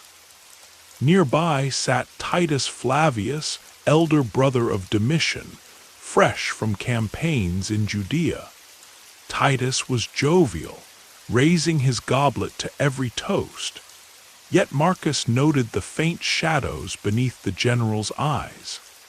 A man weary of war or wary of home-front politics. The first course arrived, sow's udder stuffed with pine nuts and pepper. Versing tasted each slice before Marcus ate. Domitia watched this ritual with amusement. "Surely, Lepidus," she teased, "my cooks are above suspicion." Laughter fluttered around the couches, but Marcus kept his expression polite. In Rome, only fools trusted food served by ambition. Between courses, conversation turned to a recent scandal, rumors that Germanicus, beloved nephew of Emperor Tiberius decades earlier, had been poisoned in Syria by Gnaeus Piso. Germanicus's long-ago death still tugged Rome's heartstrings. Some claimed Piso smeared a lethal paste under the handles of temple doors. Others swore he mixed wolfsbane into Germanicus's barley gruel. The truth remained tangled, but Piso's trial and forced suicide had become a cautionary tale. Even governorships could not shield a man from retribution. Once poison whispered his name. Domitia leaned in, her eyes gleaming. "Is it not strange," she said softly, "how poison clings to certain families? Your own foe, Lucius Calpurnius Pies, one wonders whether blood remembers." Marcus sensed the test in her voice. He answered, "Rome remembers everything, my lady, but justice lies with the gods." She smiled as though satisfied and signaled for the next dish. Mushrooms sautéed in butter and garlic, a subtle echo of the supper that ended Emperor Claudius. Marcus's pulse quickened. Versing sampled, waited, nodded. Marcus forced himself to eat, savoring each bite slowly, listening to the murmur of conversation swell and recede like distant surf. Halfway through the course, Titus Flavius set down his cup and coughed. Wine dribbled from his lips. He pressed fingers to his throat. Silence fell like an axe. Domitia rose, face a mask of worry. Titus wheezed, swallowing air. A physician rushed forward, but Titus waved him off, eyes watering. In moments the spasm passed. He laughed, embarrassed, blaming the pepper. Guests exhaled, conversation resumed. Yet Marcus saw Domitia's knuckles whiten on the couch's edge. Was it simple pepper, or had some draught missed its mark? The banquet flowed on, roasted peacock, then figs stuffed with almonds. Marcus declined the figs, too many tales telling of their sweetness turning lethal. Instead, he sipped watered wine, its flavor flat compared to earlier vintages. He noted the sequence of cupbearers. An older slave for Domitia, a younger boy for Titus, a smooth-faced Cappadocian girl for other guests. The rotation seemed deliberate. As musicians struck a playful tune, Titus rose and proposed a toast to Domitia's generosity. Cups were filled anew. Marcus's wine now tasted faintly of honey, a change. He glanced at Versing. The taster frowned, sensing the difference, but before he could act, Domitia lifted her own cup. "To Rome's future," she announced. All eyes followed her lead. Marcus raised his beaker, lips barely touching the rim. Across the couch, Titus drank deeply. A heartbeat later, he grimaced, clutching his belly. The cup slipped from his grasp, shattering. The general staggered, fell against a marble pillar, vomiting dark fluid. Panic rippled through the room. Domitia screamed for help, slaves scattered. Marcus caught a whiff of bitter almond, the ghost of hellebore or perhaps apricot pit cyanide. Versing shoved Marcus behind a couch, shielding him. Physicians attempted emetics, but Titus convulsed violently, limbs jerking. Within minutes he lay still, face ashen. Guests fled, fearing accusation or worse. Domitia collapsed in sobs, yet Marcus saw something colder than grief glint in her eyes: calculation. The official verdict announced later blamed spoiled mushrooms. Marcus knew better. Someone had struck at Domitian's powerful family through Titus. Whether Domitia herself orchestrated it or played the grieving conspirator was unclear. Rome buzzed with theories. Domitian raged, vowing vengeance once he returned from Germania. For Marcus, the event was revelation and warning. Poison had stepped beyond private intrigue into the arena of dynastic war. He realized survival now required more than vigilance. It demanded alliances. He could not face these storms alone. He sought counsel from Apollodorus of Tarsus. The physician listened, fingers steepled. "You tread ground soaked with venom, Lepidus," he said. "Shield yourself with more than antidotes. Find truths. Expose them before they are spun against you." Thus began Marcus's quiet investigation. Discreetly, he bribed a kitchen slave who served at Domitia's banquet. The slave admitted a switch of wine amphory shortly before the fatal toast, but refused to name who ordered it. Only that a ring bearing an eagle clutching thunderbolts was shown as proof of authority. That emblem belonged to the Praetorian Guard. Marcus's heart pounded as he pieced the puzzle. Factions within the Guard possibly sought to elevate Domitian by removing his popular elder brother, perhaps with Domitia's blessing. If Marcus exposed this, he might win favor or paint a target on his own back. Poison forced choices as sharp as any sword. He chose caution. Marcus penned an anonymous scroll describing suspicious movements of wine amphory, sending it to Emperor Vespasian, father of Titus and Domitian, who was still in the east. Whether the message reached him in time, Marcus could not know. But the act itself weighed on his conscience like lead. In Rome, informing could start wars. Weeks passed. Titus's funeral pyre sent black smoke curling across the sky. The populace mourned, songs of his victories echoed at street corners. Meanwhile, Domitian assumed more public duties, his face carved from marble, betraying no emotion. Domitia kept to her villa, draped in mourning black.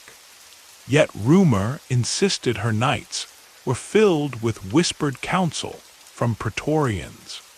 Amid this tension, Calpurnius Piso, still recovering from his humiliating sickness, approached Marcus with unexpected humility.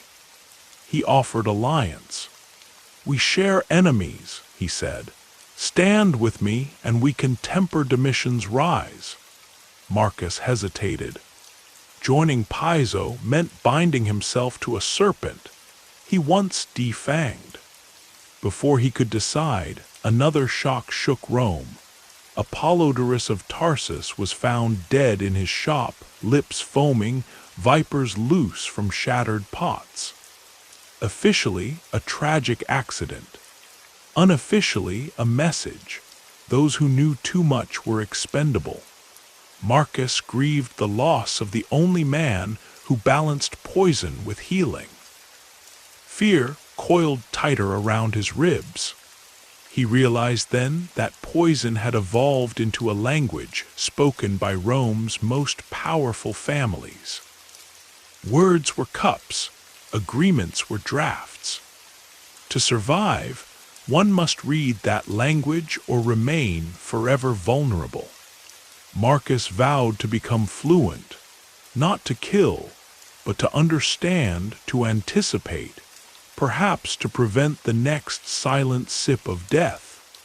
The night before the festival of Vulcan, Marcus Aemilius Lepidus sat alone in his study, listening to the city hum like a restless hive.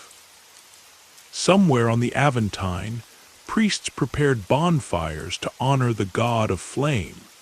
Somewhere on the Palatine, Domitian sharpened plans for power. Marcus felt the threads of poison stretching across Rome like invisible webs, each one quivering with new danger. If he stayed still, the next tremor might pull tight around his own throat. He decided at last that survival meant acting first, but with care, not venom. Early the next morning Marcus visited the modest house of Julius Secundus, a junior tribune of the Praetorian Guard. Secundus was earnest and suspicious of court politics, a rare combination Marcus hoped to trust. Over plain bread and watered wine, Marcus spoke in low tones about Titus's death, about the swapped amphory with the eagle and thunderbolt seal. Secundus's eyes widened. "I have seen that ring," he said. "It belongs to Prefect Sabinus, Domitian's new favorite." He hesitated. "If Sabinus sanctioned the poison, the guard is split. Some back Domitian, some remain loyal to Emperor Vespasian. Expose the wrong men and the cohort could tear itself apart." Marcus nodded, feeling the weight of that risk. "Then we must bring the truth directly to Vespasian before Domitian cements control." The emperor, still in the east finishing the war against Jerusalem, was expected to return within 2 months. Marcus proposed a bold plan. Smuggle a detailed letter aboard the next army supply galley bound for Egypt, a ship certain to meet Vespasian's entourage on the Nile. Secundus, after a moment of fearful silence, agreed to help. He would entrust the letter to a centurion loyal to the elder Flavian. For a week Marcus drafted the message, naming dates, witnesses, and suspicious movements of wine and mushrooms, but never once accusing Domitian or Domitia outright. Instead, he described patterns and pointed questions, leaving Vespasian to draw his own conclusions. Finally, he rolled the parchment, sealed it with plain wax, and handed it to Secundus beside the Tiber docks at dawn. The galley slipped downriver, sail catching the first pink light. Marcus watched until it vanished, praying the missive would outrun assassins' whispers. Yet danger in Rome traveled faster than any ship. That very night a slave slipped a wooden tablet under Marcus's door.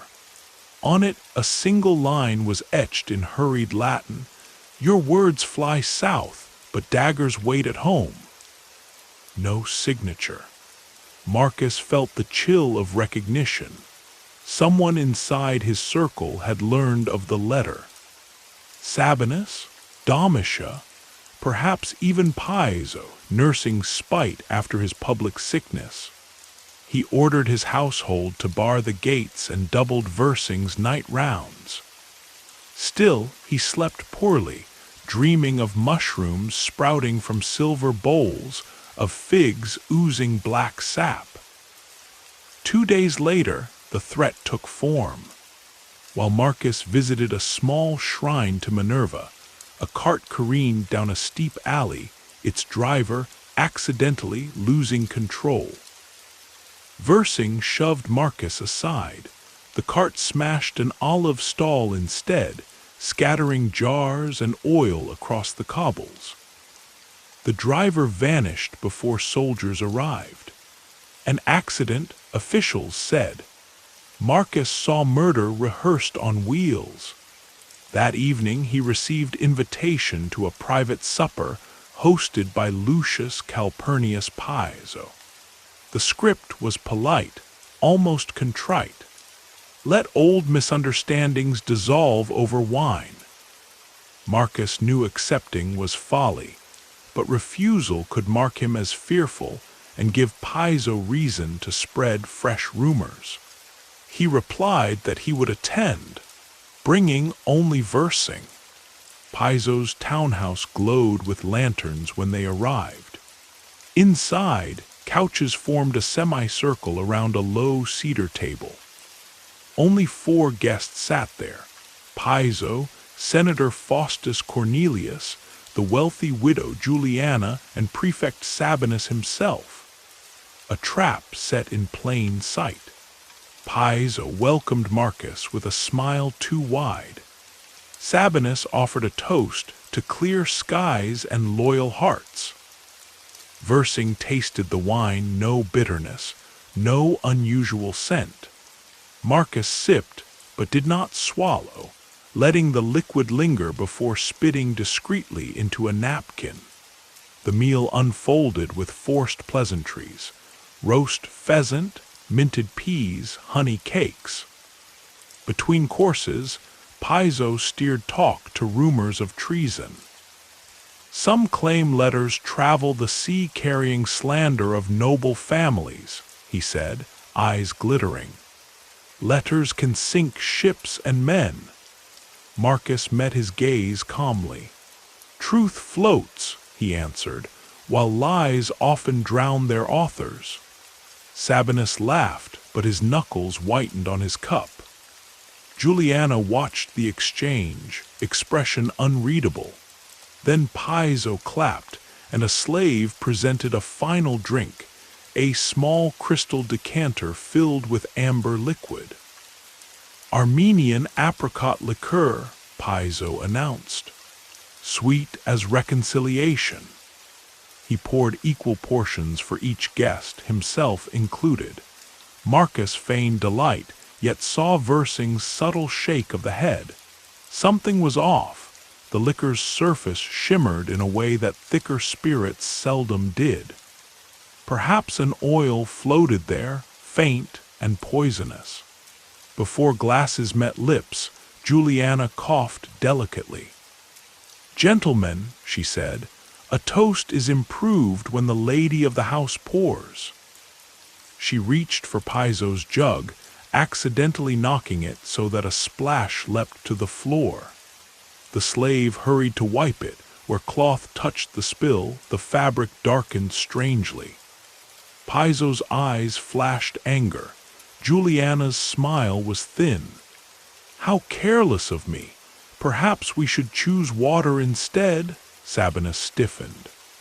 Marcus seized the moment, placing his untouched cup down and rising. "My apologies," he said, feigning sudden dizziness. "The heat tonight overcomes me."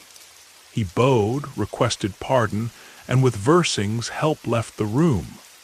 Behind them voices rose, sharp as drawn steel.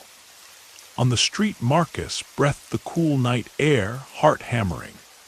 Juliana's intervention had saved him. Why? Grief for Vibius, or her own plot against Piso and Sabinus. Poison bred alliances as temporary as morning dew. That same night, Secundus sent word. The galley carrying Marcus's letter had safely passed Ostia and was sighted near Neapolis. Hope flickered. If Vespasian read the warning in time, Domitian's faction might falter. But hope in Rome never stood alone.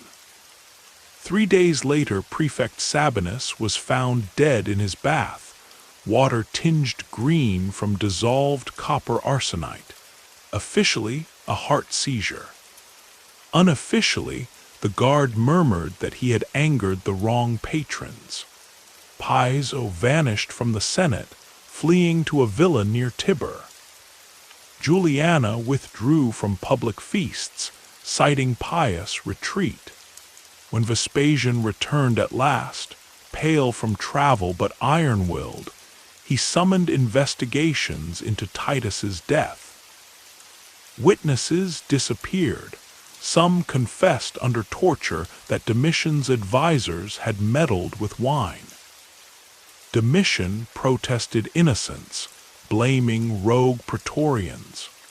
Vespasian silenced the scandal by promoting Domitian to ceremonial posts, but stripping the guard of independent power. Rome exhaled, unsure if justice or expedience had prevailed. Amid this upheaval, Marcus remained untouched. His cautious letter, neither accusation nor flattery, placed him as concerned patriot rather than conspirator. Vespasian nodded to him once in the Curia, a silent acknowledgment. Yet Marcus felt no triumph, only exhaustion. Poison had spared him thus far, but its shadow would always lie across his table. One dawn he walked to the Tiber, watched sunlight dance on water, and resolved to leave Rome for a time. He petitioned for a post in distant Baetica, overseeing olive harvests far from Palatine poisons. The Senate approved. Perhaps they wished away a man who knew too much. Before departing, Marcus visited Juliana. In her garden of cypress and rosemary, she greeted him coolly. He thanked her for the spilled liqueur that saved his life. She shrugged. Piso's hand shook, she said. I steadied the table. Nothing more. He offered her a small silver ring shaped as a coiled serpent, a token of gratitude. She smiled, slipping it on.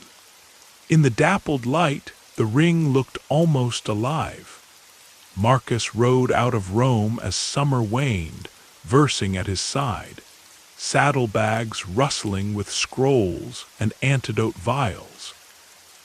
As the city walls receded, he felt the tension ease from his shoulders, yet he knew the art of poison would follow wherever power gathered. Even among Andalusian olives, ambition could steep itself like aconite in wine. He glanced back once.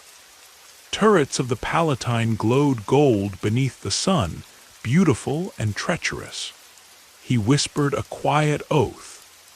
To guard his own table, to teach his children caution, and to remember that in Rome the deadliest weapon was not the sword or the spear, but the smile across a banquet couch, the sweetness on the tongue, the invisible drop that turned celebration into funeral. And so Marcus rode on, carrying within him a hard-earned wisdom. In a world where poison ruled, survival belonged to those who tasted every promise, every friendship, every sip, and waited, heart steady, for the bitterness that might come.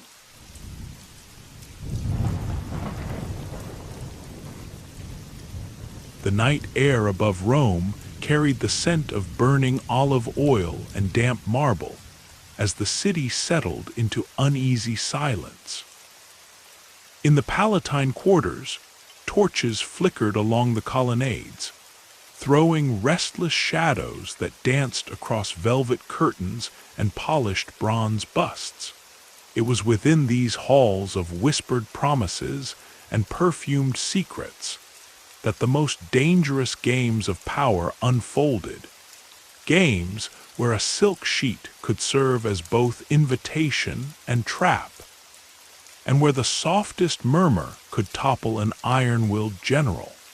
Clodia Metelli was already a legend before the gossip-mongers sharpened their quills. Born into the patrician Claudian line, she carried herself as though the gods had sculpted Rome in her honor. Her eyes were said to flash like wine under a midday sun, her laughter rising over banquets like flutes at a triumphal march. Yet beneath the laughter lay calculation, a mind trained to read a pause in conversation the way a legionary reads the wind before launching a javelin. Her marriage to Quintus Metellus Celer should have sealed her reputation as a loyal matron. Instead, the union cracked under the weight of her ambition. Metellus, famed for his stern virtue, found himself outmatched not on the battlefield, but at the very dining table where Clodia reigned supreme. She organized elaborate convivium feasts that blurred the line between reverence and indulgence. Couches draped in Tyrian purple, censers spilling clouds of incense as thick as morning fog on the Tiber, and platters of dormice rolled in honeyed poppy seeds. Foreign musicians plucked unfamiliar scales, filling the atrium with notes that wound around senators' hearts like ivy-seeking cracks in stone. One summer evening, Clodia's house overflowed with guests who left their sandals at the threshold and their caution at the door. Among them was Marcus Caelius Rufus, a rising orator whose wit turned as many heads as his golden curls. Caelius adored rhetoric the way sailors adore the North Star, guiding every ambition by its steady light. Yet, when he caught Clodia's gaze across a mosaic floor of swirling dolphins, something else steered him, something primal, glittering, and ruinous. They spoke in low tones near a fountain where bronze nymphs poured water into a marble basin. Caelius recited poetry that hovered between admiration and temptation. Clodia responded with half-truths and lingering smiles. Beneath their words lay calculations. For him, the invitation to step deeper into her orbit offered a shortcut to influence. For her, a chance to mold a hungry young advocate who might champion her causes in the forum. The affair blossomed in secret alcoves and garden porticos drenched in moonlight. Servants were bribed to look away, though rumors seeped through servant corridors like spilled wine seeping into cracked tiles. Rome, ever hungry for scandal, began to murmur. Some whispered that Clodia's brother, Publius Clodius Pulcher, shrugged at the liaison because it could produce leverage. Others claimed he seethed in private, fearing his sister's freedom might drag their family name into disrepute. In truth, Clodius understood the politics of desire as well as any senator understood the weight of a vote. If his sister's entanglements could be wielded against foes, he would let whispers grow until they were knives. Caelius soon tasted the double edge of Clodia's affection. When passion cooled, he sought new diversions. Clodia, affronted, reportedly demanded repayment of loans, yet the debt she truly claimed was emotional, a currency costlier than gold.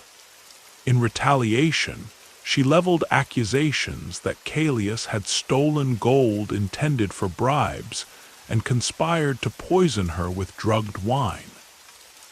Poison in Rome was more rumor than science, but rumor could still kill.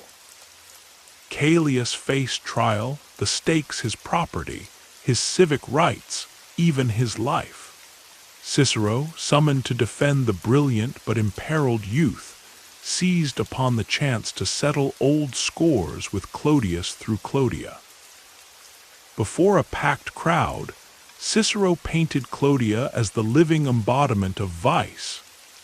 The Palatine Medea, he called her, hands slicing the air like a gladius. He listed lovers the way a vendor lists olives, each item proof of moral decay. He asked the jury whether they would trust a woman who, at night, opened her doors to poets and pupils with equal enthusiasm. Cicero's words dripped with venom and theatrical disdain, yet the true triumph lay in how readily the audience devoured them. They wanted Clodia to be guilty of something, anything, because her freedom frightened them. A patrician woman who wielded seduction as a weapon smashed the fragile boundary between public order and private indulgence. Callias was acquitted, his reputation scarred yet strangely burnished by the drama. Clodia retreated behind silken veils for a time, but her myth only grew. Mothers wagged fingers at daughters, warning that beauty could be a curse if paired with cunning. Yet some young matrons, trapped in dull unions, secretly idolized Clodia's audacity. They studied the tilt of her head, the measured ease with which she commanded a banquet, hoping to wield a fraction of her power. While Clodia's saga raged through Rome's salons, another woman prepared to etch her own scandal into marble. Valeria Messalina, third wife of Emperor Claudius. But long before her antics would echo through palace corridors, the city had to learn a lesson. Desire could topple reputations faster than a legion could march from Gaul to the Forum. In Clodia's wake, senators tightened their circles, posting trusted freedmen outside triclinium doors, scanning invitations for hidden traps. Yet the more they fortified their virtue, the more temptation shimmered in torchlight, weaving through jasmine-scented breezes at twilight. For Rome had discovered a potent truth. Secrets muttered across silk pillows sway policy as surely as speeches thundered from the rostra. And as torches guttered along Clodia's portico, casting conspiratorial shadows on painted walls, the city lay half asleep, half listening, ready to feast on the next confession coaxed from perfumed lips. The first pale glimmer of dawn had barely brushed the rooftops of Rome when Valeria Messalina slipped from her husband's side. Claudius, emperor by accident of blood and the machinations of palace courtiers, snored gently, unaware that Rome's most dangerous desire already moved through the corridors like scented smoke. Messalina's bare feet padded across cool marble, her silk nightdress trailing like a restless spirit. Servants bowed wordlessly, trained from bitter experience never to question the empress's pre-dawn wanderings. Messalina was barely past her 20th year, yet already legends clung to her name like ivy to an old column. She had married Claudius when she was scarcely 15, her beauty chosen to soften the emperor's awkward limp and stutter. Outwardly she played the dutiful wife, smiling at banquets, whispering encouragement as Claudius practiced decrees in his study. But behind the polished doors of the Palatine, she crafted a different empire, an invisible realm woven of silk sheets, heated glances, and whispered promises. Her closest accomplice was a discreet freedwoman named Nestor, who arranged secret meetings with the precision of a legion quartermaster. Together they mapped the city not by streets, but by beds. Senators' guest houses draped with imported tapestries, garden pavilions hidden behind sighing cypress trees. Even the dusty wings of abandoned temples where owls blinked at lamplight and lovers. Messalina collected partners the way generals collect provinces, each affair a conquest that fed her appetite for power. Yet no liaison sparked more scandal or risk than the one with Gaius Silius. Silius was everything Claudius was not: tall, broad-shouldered, possessed of a voice that rolled through the Senate like steady thunder. His villa overlooked the gardens of Maecenas, and rumor said he could charm a lark from its nest with a single compliment. When Messalina first saw him at a theatrical performance, she leaned so far forward in her curtained box that her earrings brushed the velvet drape. That night she dispatched Nestor with a single command: "Bring him to me before the moon is half across the sky."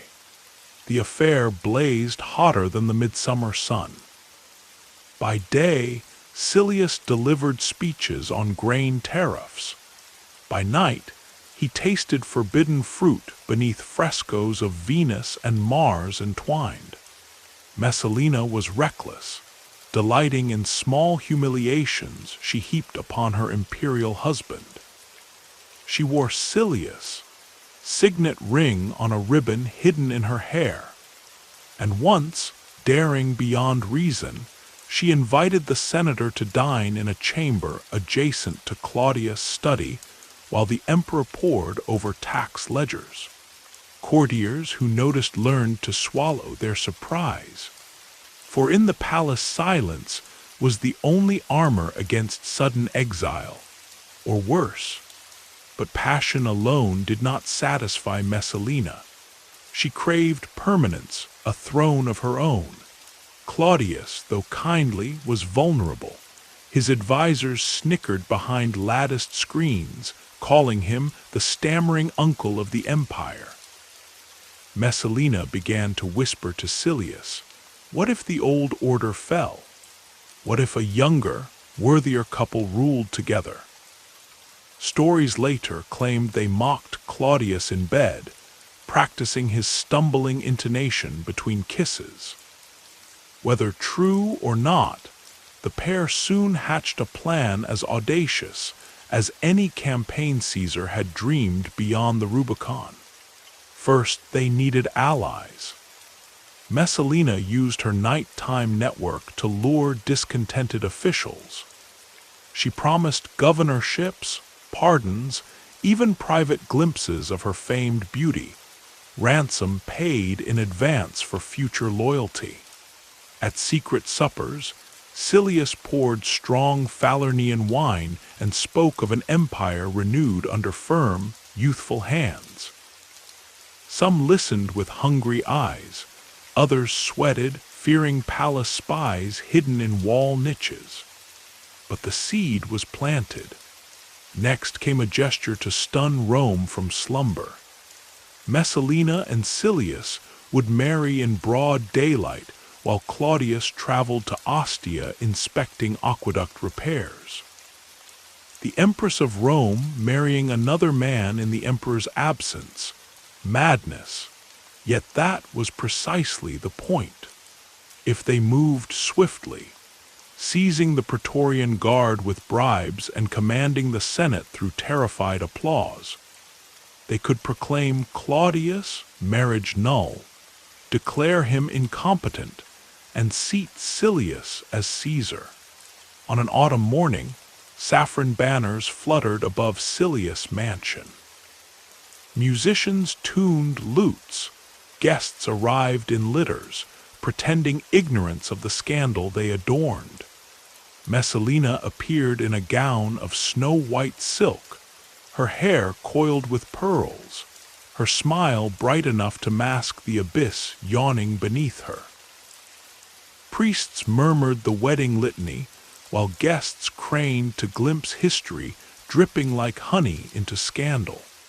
Somewhere in the crowd, a clever slave realized the empire teetered on a blade and fled to warn Narcissus, Claudius' chief freedman. Narcissus, hawk-eyed and tireless, had long suspected Messalina's affairs. He had even pocketed love notes dropped in hallways, storing them like daggers for the right moment. Now servants gasped that she was publicly wed to Silius. Narcissus hurried to Ostia, his horse lathered in foam, and begged Claudius to trust him. "Your wife," he said, choosing words like stepping stones across a pit, "has taken another husband and plots your ruin." Claudius blinked, lips trembling, as though trying to parse a foreign dialect. Yet Narcissus pressed on, offering witness after witness, until the emperor's disbelief shattered. They returned to Rome faster than an arrow loosed by Apollo. Messalina, learning of her husband's approach, panicked. She flung aside jewels, tore the bridal wreath from her hair, and raced barefoot through palace corridors, seeking hiding places in cupboards and gardens. Silius attempted dignity, donning his senatorial toga, as if legal attire could transform treason into debate. A tragicomic hope dashed when Praetorian tribunes shackled him. Claudius entered the palace with eyes clouded by sorrow. Courtiers murmured that he looked older, smaller, as though time had gouged years from him in a single day. Messalina, discarded wreath still tangled in her fingers, was dragged before him. She fell to her knees, clutching their young children as shields. Sources differ on her words. Some claim she wept, others that she whispered promises only he could hear.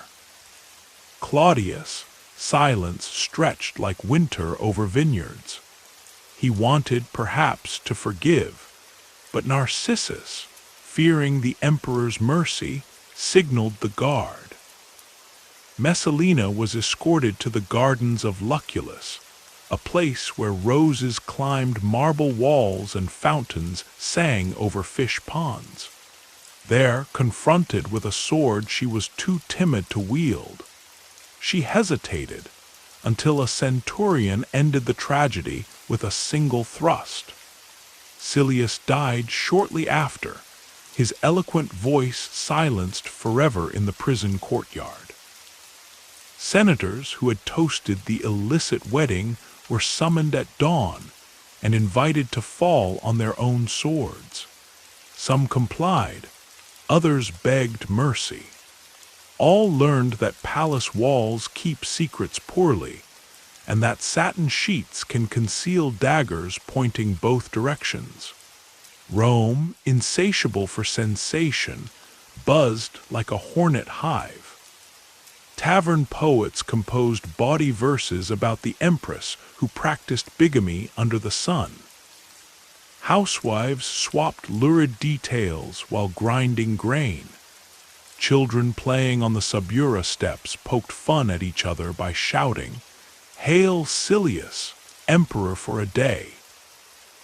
Yet beneath the laughter lurked unease, for if the empress could risk everything in pursuit of power, what other hidden currents stirred beneath marble floors? Claudius, wounded but resolute, dismissed his grief in edicts. He ordered new laws protecting the sanctity of marriage, though cynics joked that paper could not bind hearts inflamed by ambition. For years afterward, whenever torches lit a nighttime banquet, guests glanced at shadows, wondering if another Messalina plotted behind fluttering curtains. And so the story spread across provinces and centuries. The empress who wed another man within sight of the capital, undone by the whispers she herself had loosed upon the wind. Historians like Tacitus and Suetonius recorded her tale with relish, mixing fact and moral lesson. Moralists thundered that desire, unbridled, is tyranny in silk. Yet storytellers could not resist her spectral presence, haunting each retelling with the scent of jasmine and betrayal. Rome learned again what it already knew from Clodia and Callias.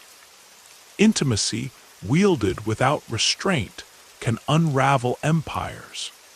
And as years rolled forward, senators shivered whenever they glimpsed the moonlight glinting on a woman's pearl hairpin, remembering that sometimes the sharpest weapon in Rome was not forged in iron, but in longing.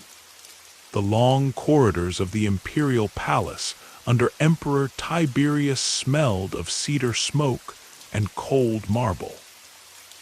Outside, the gardens were trimmed into geometric precision, but inside, passions grew wild in hidden chambers. In those shadowed passages, Lucius Aelius Sejanus, commander of the Praetorian Guard, learned to bend hearts with the same skill he bent spears. Sejanus rose from equestrian birth to stand beside Tiberius, whispering counsel like poison poured into wine. Yet power, once tasted, is never enough.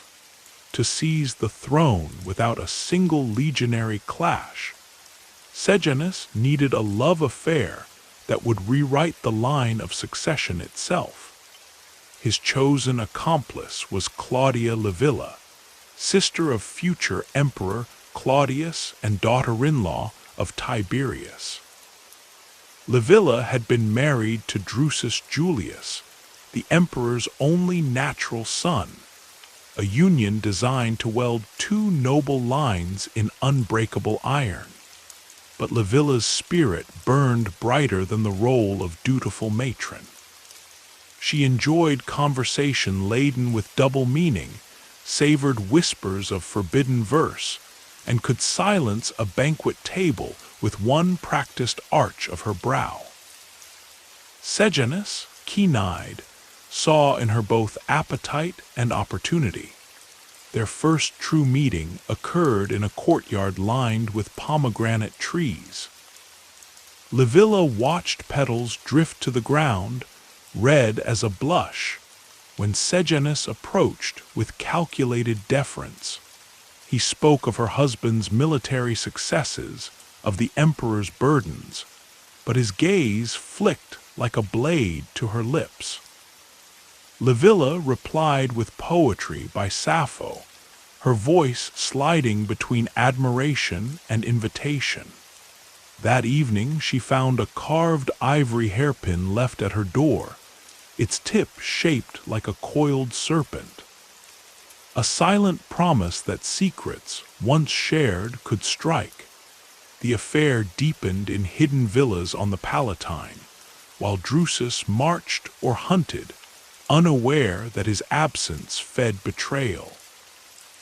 Sejanus courted not only Livilla, but the palace rumor mill itself. Servants glimpsed shadows moving together, caught the rustle of tunics in quiet alcoves, and carried tales to anyone who would listen, for coin, for favor, or simply for the thrill of danger.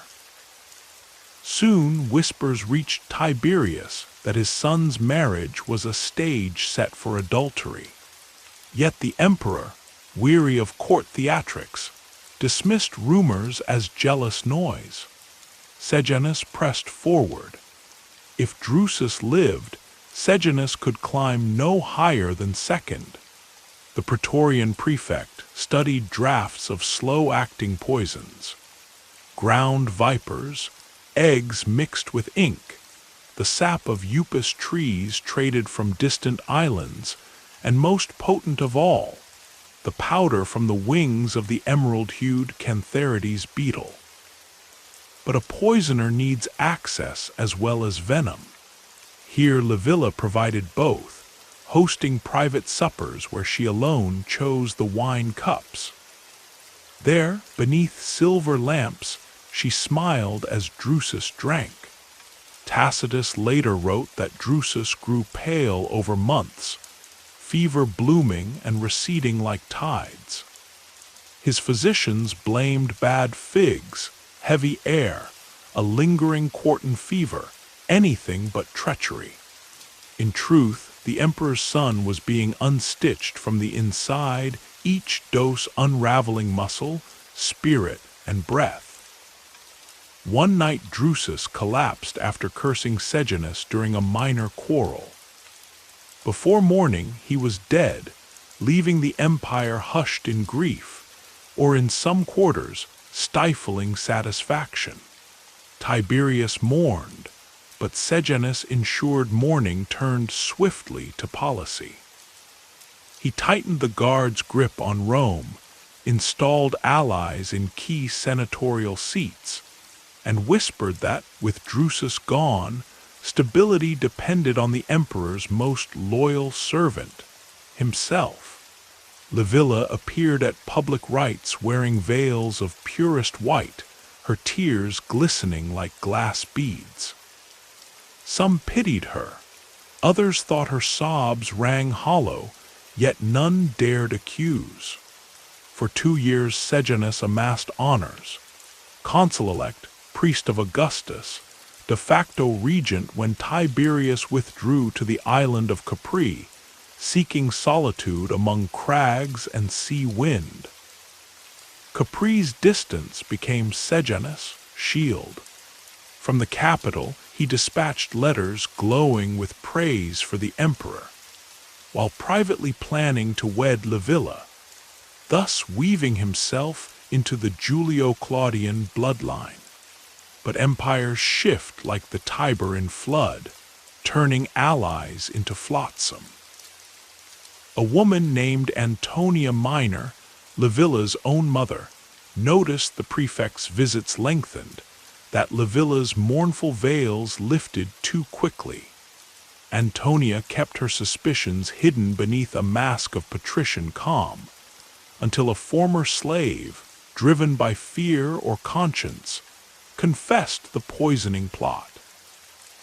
Antonia penned a long, careful letter to Capri, detailing Sejanus' ambitions, Livilla's betrayal, and the murdered Drusus. She sealed it with her family ring, and sent it by the surest courier she could bribe. Tiberius, upon reading, is said to have turned ashen, clutching the scroll until wax cracked beneath his fingers. He ordered no outcry, only silence. The emperor loved secrecy the way others love wine. He brewed a plan in shadows.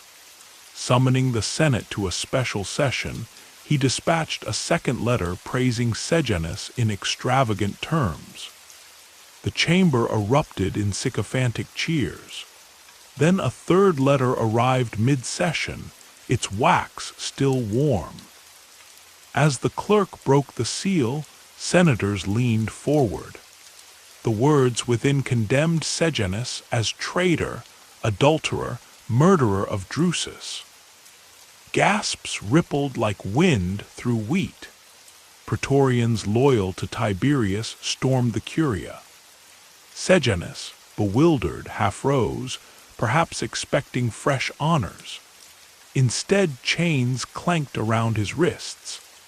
The same senators who toasted him hours earlier now spat oaths, racing to denounce before blame could splash upon them. Sejanus was dragged to the Tullianum prison, strangled that night with a garrote, his body flung down the Gemonian stairs. Crowds kicked the corpse, children stoned it, dogs scurried with morsels of torn tunic. Livilla's fate was quieter yet cruel. Tacitus claims her mother sealed her in a room and let starvation finish what poison began. Others whisper Livilla, confronting the ghosts of ambition, drank hemlock to silence them. Whatever the end, her name vanished from family altars, her likeness chipped from statues. Rome deleted her in the only way Rome could, by pretending she had never breathed that perfumed air. Afterward, Tiberius hunted traces of Sejanus like sparks in dry hay. Senators linked to the prefect were executed, their wives exiled, their children flung into prison. Rome learned again that intimacy was a two-edged dagger. Wield it, and you may cut a path to power. Slip, and the blade finds its master. Years later, storytellers recalled Sejanus not only as a cautionary villain, but as proof that desire can marshal legions where swords cannot. Taverns echoed with gallows humor about Sejanus' banquet, meaning any feast where the wine tasted overly sweet. Poets penned lines about Livilla's beauty hiding a viper's tongue, warning young men that a soft voice might mask lethal schemes. Yet beneath the caution lay fascination. Citizens who thronged games at the circus still whispered about the chamber plots more intently than they watched chariots race. Freedwomen passing love notes dreamed, perhaps, of influence. Young officials eyed patrician daughters with mixes of lust and fear. For Rome could no more abandon intrigue than the forum could cease its daily clamor.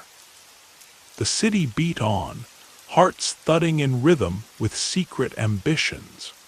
And somewhere on Capri, Tiberius gazed across a slate-blue sea, hearing waves crash against rock like distant applause he neither trusted nor wanted. He had survived Sejanus and lost a son. In his loneliness, he must have wondered whether any ruler could outwit both armies and bedsheets alike. History would answer, rarely and never for long. Faustina the younger stood on the marble balcony of the Domus Tiberiana, watching dawn gild the rooftops of Rome. The Palatine hummed with distant voices of servants preparing coals for braziers and laying rugs of Tyrian purple across chilly floors. Inside, statues of her husband's ancestors, Trajan, Hadrian, Antoninus, gazed with blank authority, yet the empress felt their eyes pry into secrets she barely dared confess to herself. Behind her, the hush of silk signaled the approach of Pythias, her most trusted slave. Pythias bowed, eyes lowered, and placed on a cedar stand a bronze tray holding a letter sealed in red wax. The letter bore the imperial cipher of Marcus Aurelius, absent on campaign along the Danube. Its words were tender, filled with gratitude for her prayers, yet they stung because they reminded her of distance, of the cold that seeped into marriage when months and provinces lay between two hearts. Faustina kissed the scroll, then pressed it to her breast. Yet even the emperor's careful phrases could not still the restless flutter that had begun beating within her months before. Gossip flickered through Rome like wind-driven sparks. The empress had taken an interest in arena games, attending not from the women's gallery, but from the shadowed wings where the smell of sweat and iron rose like incense to Mars. Senators whispered that she studied the fights too keenly, that her gaze lingered on one particular gladiator, a Murmillo named Antoninus, nicknamed the Gaul for his copper hair and towering frame. Officially, he belonged to the ludus of Gaius Firmus, but rumors claimed a silent benefactor had paid to keep him in Rome rather than send him to provincial spectacles. The earliest encounter came during a midsummer munus honoring victories in Pannonia. Faustina, veiled in translucent linen, sat flanked by ladies-in-waiting. When Antoninus entered, shield catching sunlight, she leaned forward. His first opponent, a Retiarius nimble as a cat, danced behind a net, but the Murmillo advanced, shield up, sword high. Two parries, one upward thrust, and the net fell in a crimson-laced arc. The crowd roared. Faustina's breath lodged in her throat, half shock, half something she dared not name. That night, sleepless, she paced mosaic corridors while Pythias watched. Lips pressed tight, knowing questions could mean lashes.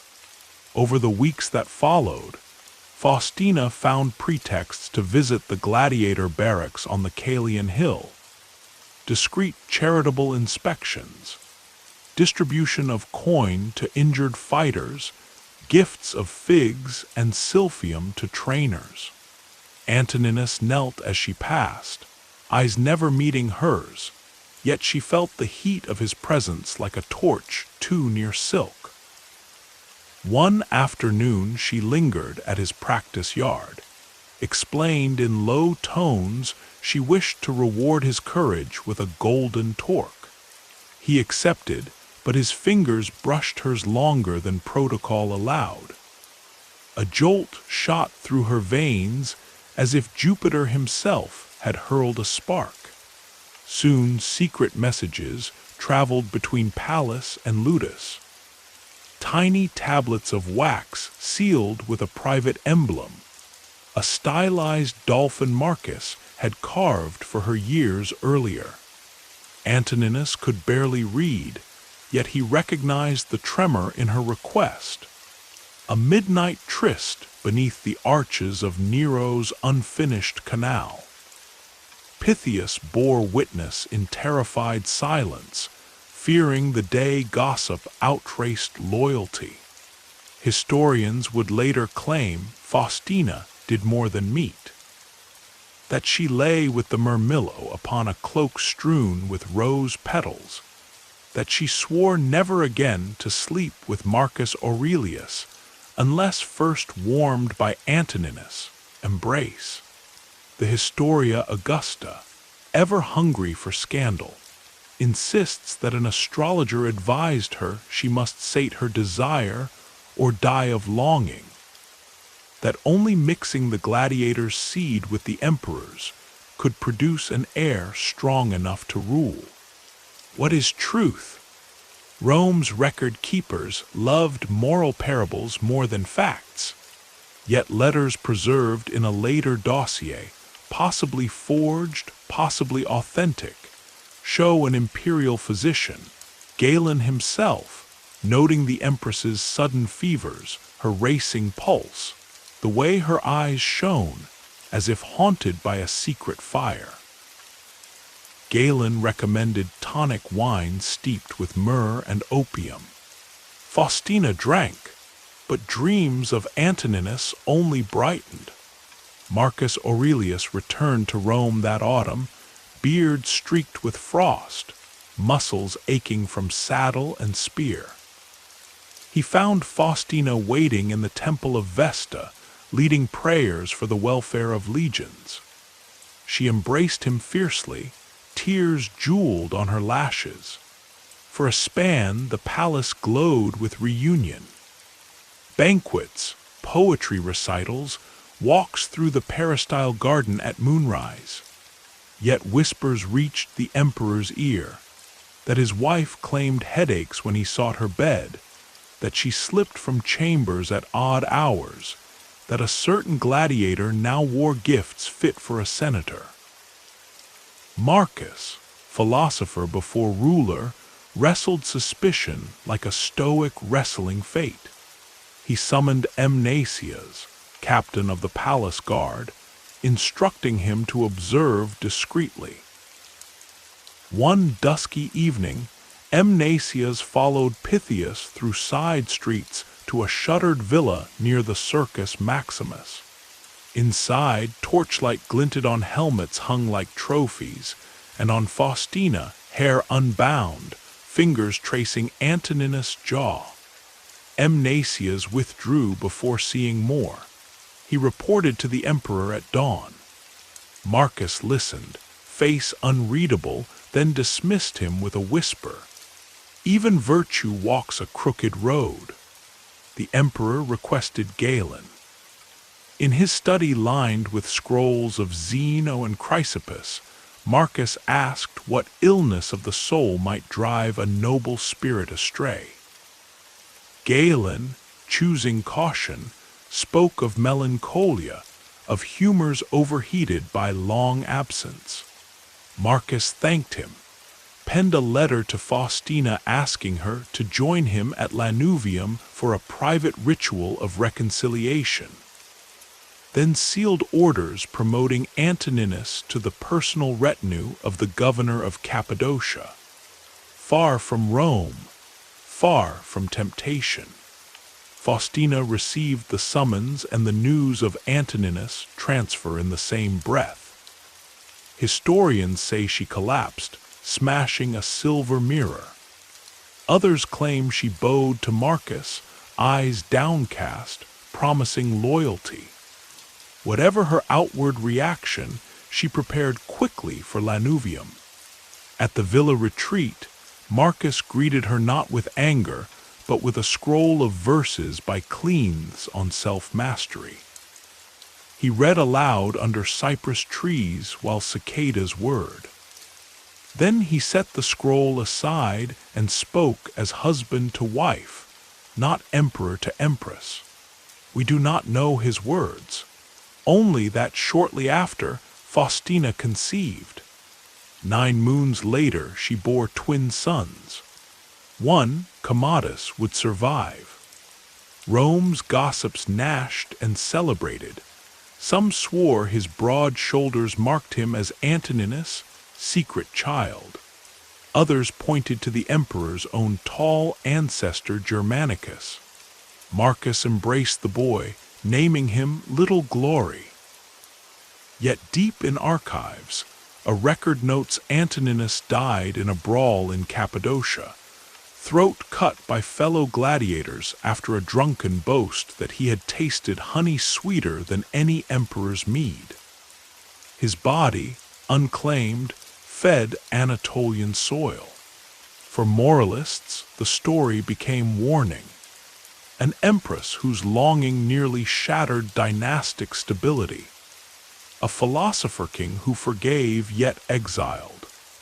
A gladiator whose strength could challenge imperial lineage, but not destiny. Cassius Dio wrote that Marcus, on his deathbed, questioned whether his lenience spawned greater ruin than wrath might have. Historians later blamed Commodus's cruelty on tainted blood, the rumored inheritance of an arena fighter's ferocity. In markets, old crones told wide-eyed children that a single kiss can topple marble columns. In bathhouses, matrons muttered that silk sheets are spun from spider webs, beautiful yet binding. Yet in quiet corners, young women traced unseen patterns on their wrists, dreaming of love that defied marble-faced statues. The empire rolled on, foundations cracked by longing. Faustina's name remained on altars. Marcus ordered coins stamped with her profile crowned by crescent moon. Publicly, she was Augusta, mother of the imperial line. Privately, she wore a bracelet of simple iron beneath her bangles of gold, a token said to be forged from a gladiator's broken sword. When she died on the Asian frontier years later, the emperor wept openly, then decreed her deified. Temples rose, incense burned, and poets praised her chastity. The empire sanitizing memory, the way priests scrub blood from altar steps. Yet late at night soldiers on sentry duty whispered another tale. That every midsummer a red-haired ghost walks the amphitheater at Capua, searching empty stands for a veiled lady. And beneath moonlight, If you press your ear to sun-warmed stone, you may hear the faint clash of sword on shield, and a woman's sigh like wind through laurel leaves. Reminder that even marble empires are mortal to desire. The boy emperor they called Elagabalus arrived in Rome like a desert storm. He came from distant Emesa, crowned at 14, cloaked in purple so bright it stung the eyes. People gathered along the Via Appia to catch a glimpse, but what they saw made them whisper. His ears glittered with pearl drops, his eyelids dusted gold, and around his wrists jingled bronze bangles meant for dancers, not Caesars. Some bowed out of habit, others crossed themselves, sensing trouble.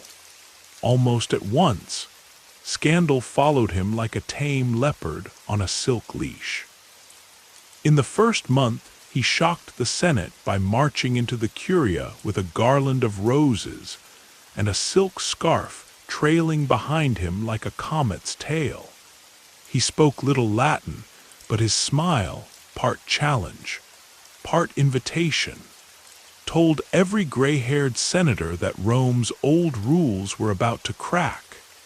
At night, the Palatine Palace turned into a labyrinth of lamps and laughter.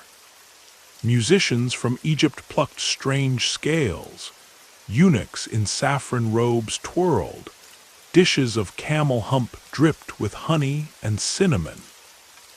Yet the emperor's greatest delight was in bodies, not banquets. He wandered the halls in women's slippers, asking courtiers whether his skin outshone any Vestal virgins. When a senator blushed, Elagabalus clapped like a child and ordered fresh dancers to test the claim. Among his closest companions was a blond charioteer named Hierocles.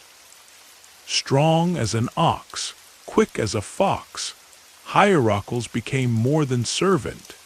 He became the emperor's self-proclaimed husband. One night Elagabalus appeared at the races wearing a necklace of emeralds the size of olives, and announced before a roaring crowd that he would crown Hierocles the King of Kings. Some cheered for show. Others watched in stunned silence as the emperor kissed the driver on the lips, a gesture that fluttered through Rome faster than any messenger. But no act rattled the city more than his marriage to Aquilia Severa, a Vestal virgin sworn to 30 years of chastity. He plucked her from the house of Vesta and staged a dawn ceremony in the temple of Elagabal, claiming their union would bless Rome with divine children. Priests tore their hair. Senators pounded marble benches. Ordinary Romans lit candles, fearing the gods might strike them all for such bold sacrilege.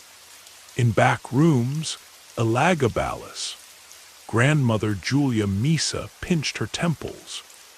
Realizing the young emperor's appetite was devouring the dynasty she had fought to place on the throne. Misa understood politics better than any general. She had bribed the Syrian legions with gold and promises to chant her grandson's name.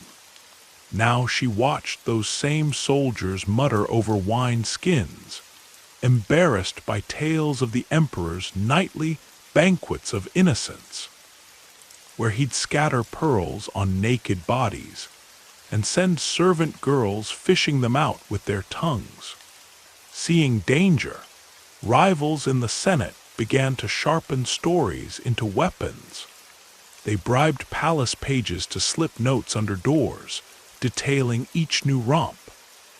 How the emperor posed nude in the baths, offering coins to anyone who could guess his perfume. How he ordered prostitutes, men and women both, to stand naked at crossroads so he could judge their posture. How he forced noblemen's wives to attend Las Vegas-like lotteries where the prize was a night in his private chambers, or, equally humiliating, A piglet dyed violet. The Senate's aim was clear.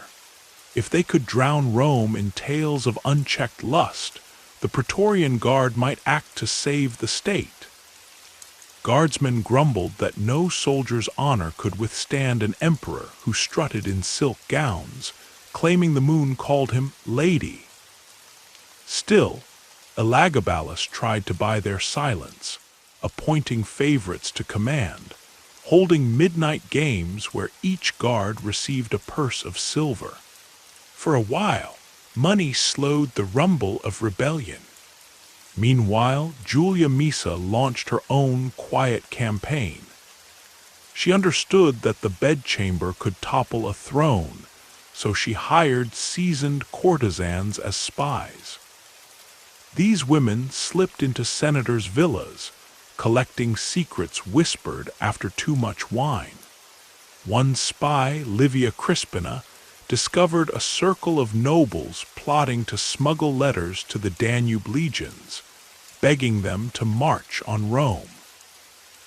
Misa intercepted the letters, but she didn't warn her grandson. Instead, she stored them like daggers in a velvet box, leverage for the day she might need Rome to welcome a new prince. That prince was Alexander Severus, Elagabalus' cousin, nearly 12, bright-eyed and obedient. Misa tutored him, told him to keep his tunic plain and his manners plainer.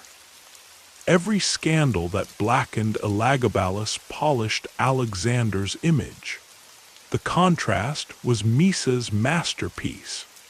The wild Emperor versus the modest boy. Elagabalus sensed the shift too late. Crowds at the circus now cheered louder for Hierocles' chariot than for the emperor's box. Farmers in taverns joked that Rome had 2 empresses and no emperor. When a marble statue of Venus mysteriously lost its head during a thunderstorm, priests wailed that it was a sign from Jupiter. Even the gladiators jeered, calling each other Little Caesar whenever a sword was dropped. Cornered, Elagabalus doubled his excess. He built a tower of perfumes taller than a legionary and invited Rome's most pious matrons to climb it naked while reciting verses of love. He insisted senators address him as number 1 bride. And in private ceremonies, he stitched gold thread into his skin, claiming it made him sparkle like sunrise on the Euphrates. The final straw came when he tried to replace Jupiter at the top of the Roman pantheon with his own Syrian sun god. He paraded the black meteorite of Emesa through the streets, flanked by eunuch priests banging drums so loud windows rattled. He ordered senators to dance behind the idol. Some pretended, legs stiff as wooden dolls. Others refused and were fined half their estates. Praetorian prefects sensed their moment. They spoke to Julia Misa under torchlight, asking if she would consent to see young Alexander crowned. She nodded, tears shining, whether of sorrow or relief, none could tell. On a rainy night, guards slipped into the emperor's chambers. Elagabalus, startled from a lavender-scented bath, fled in a robe embroidered with tiny suns. He clutched Hierocles' hand, but the guards struck the charioteer down, spears flashing like quicksilver. They dragged the emperor to a latrine in the Praetorian camp. There, not far from the gutters where soldiers spat wine, they stabbed him, his robe soaking into the mud like a fallen sunset. At dawn, Rome awoke to news that the boy emperor was dead and Alexander Severus now ruled. Senators hurried to erase records, chiseling Elagabalus' name from triumphal arches. Statues were smashed, coins melted, scrolls burned. Yet gossip, the oldest archive, kept every detail alive. Mothers told daughters that painted eyelids lead to ruin. Fathers warned sons never to trust a smile too bright. But hawkers at markets winked, muttering that no festival since had matched the emperor who poured pearls from balconies. Years later, historians like Cassius Dio wrote that Elagabalus soiled the imperial purple deeper than Nero. Moralists claimed his lust threatened Rome more than any barbarian horde. But in the crowded Subura quarter, storytellers recalled him with morbid fascination. The emperor who believed desire could rule an empire, only to learn an empire rules desire. His downfall proved again that in Rome, the most dangerous battlefield was not open ground, but the silk-draped chamber where secrets sleep beside ambition.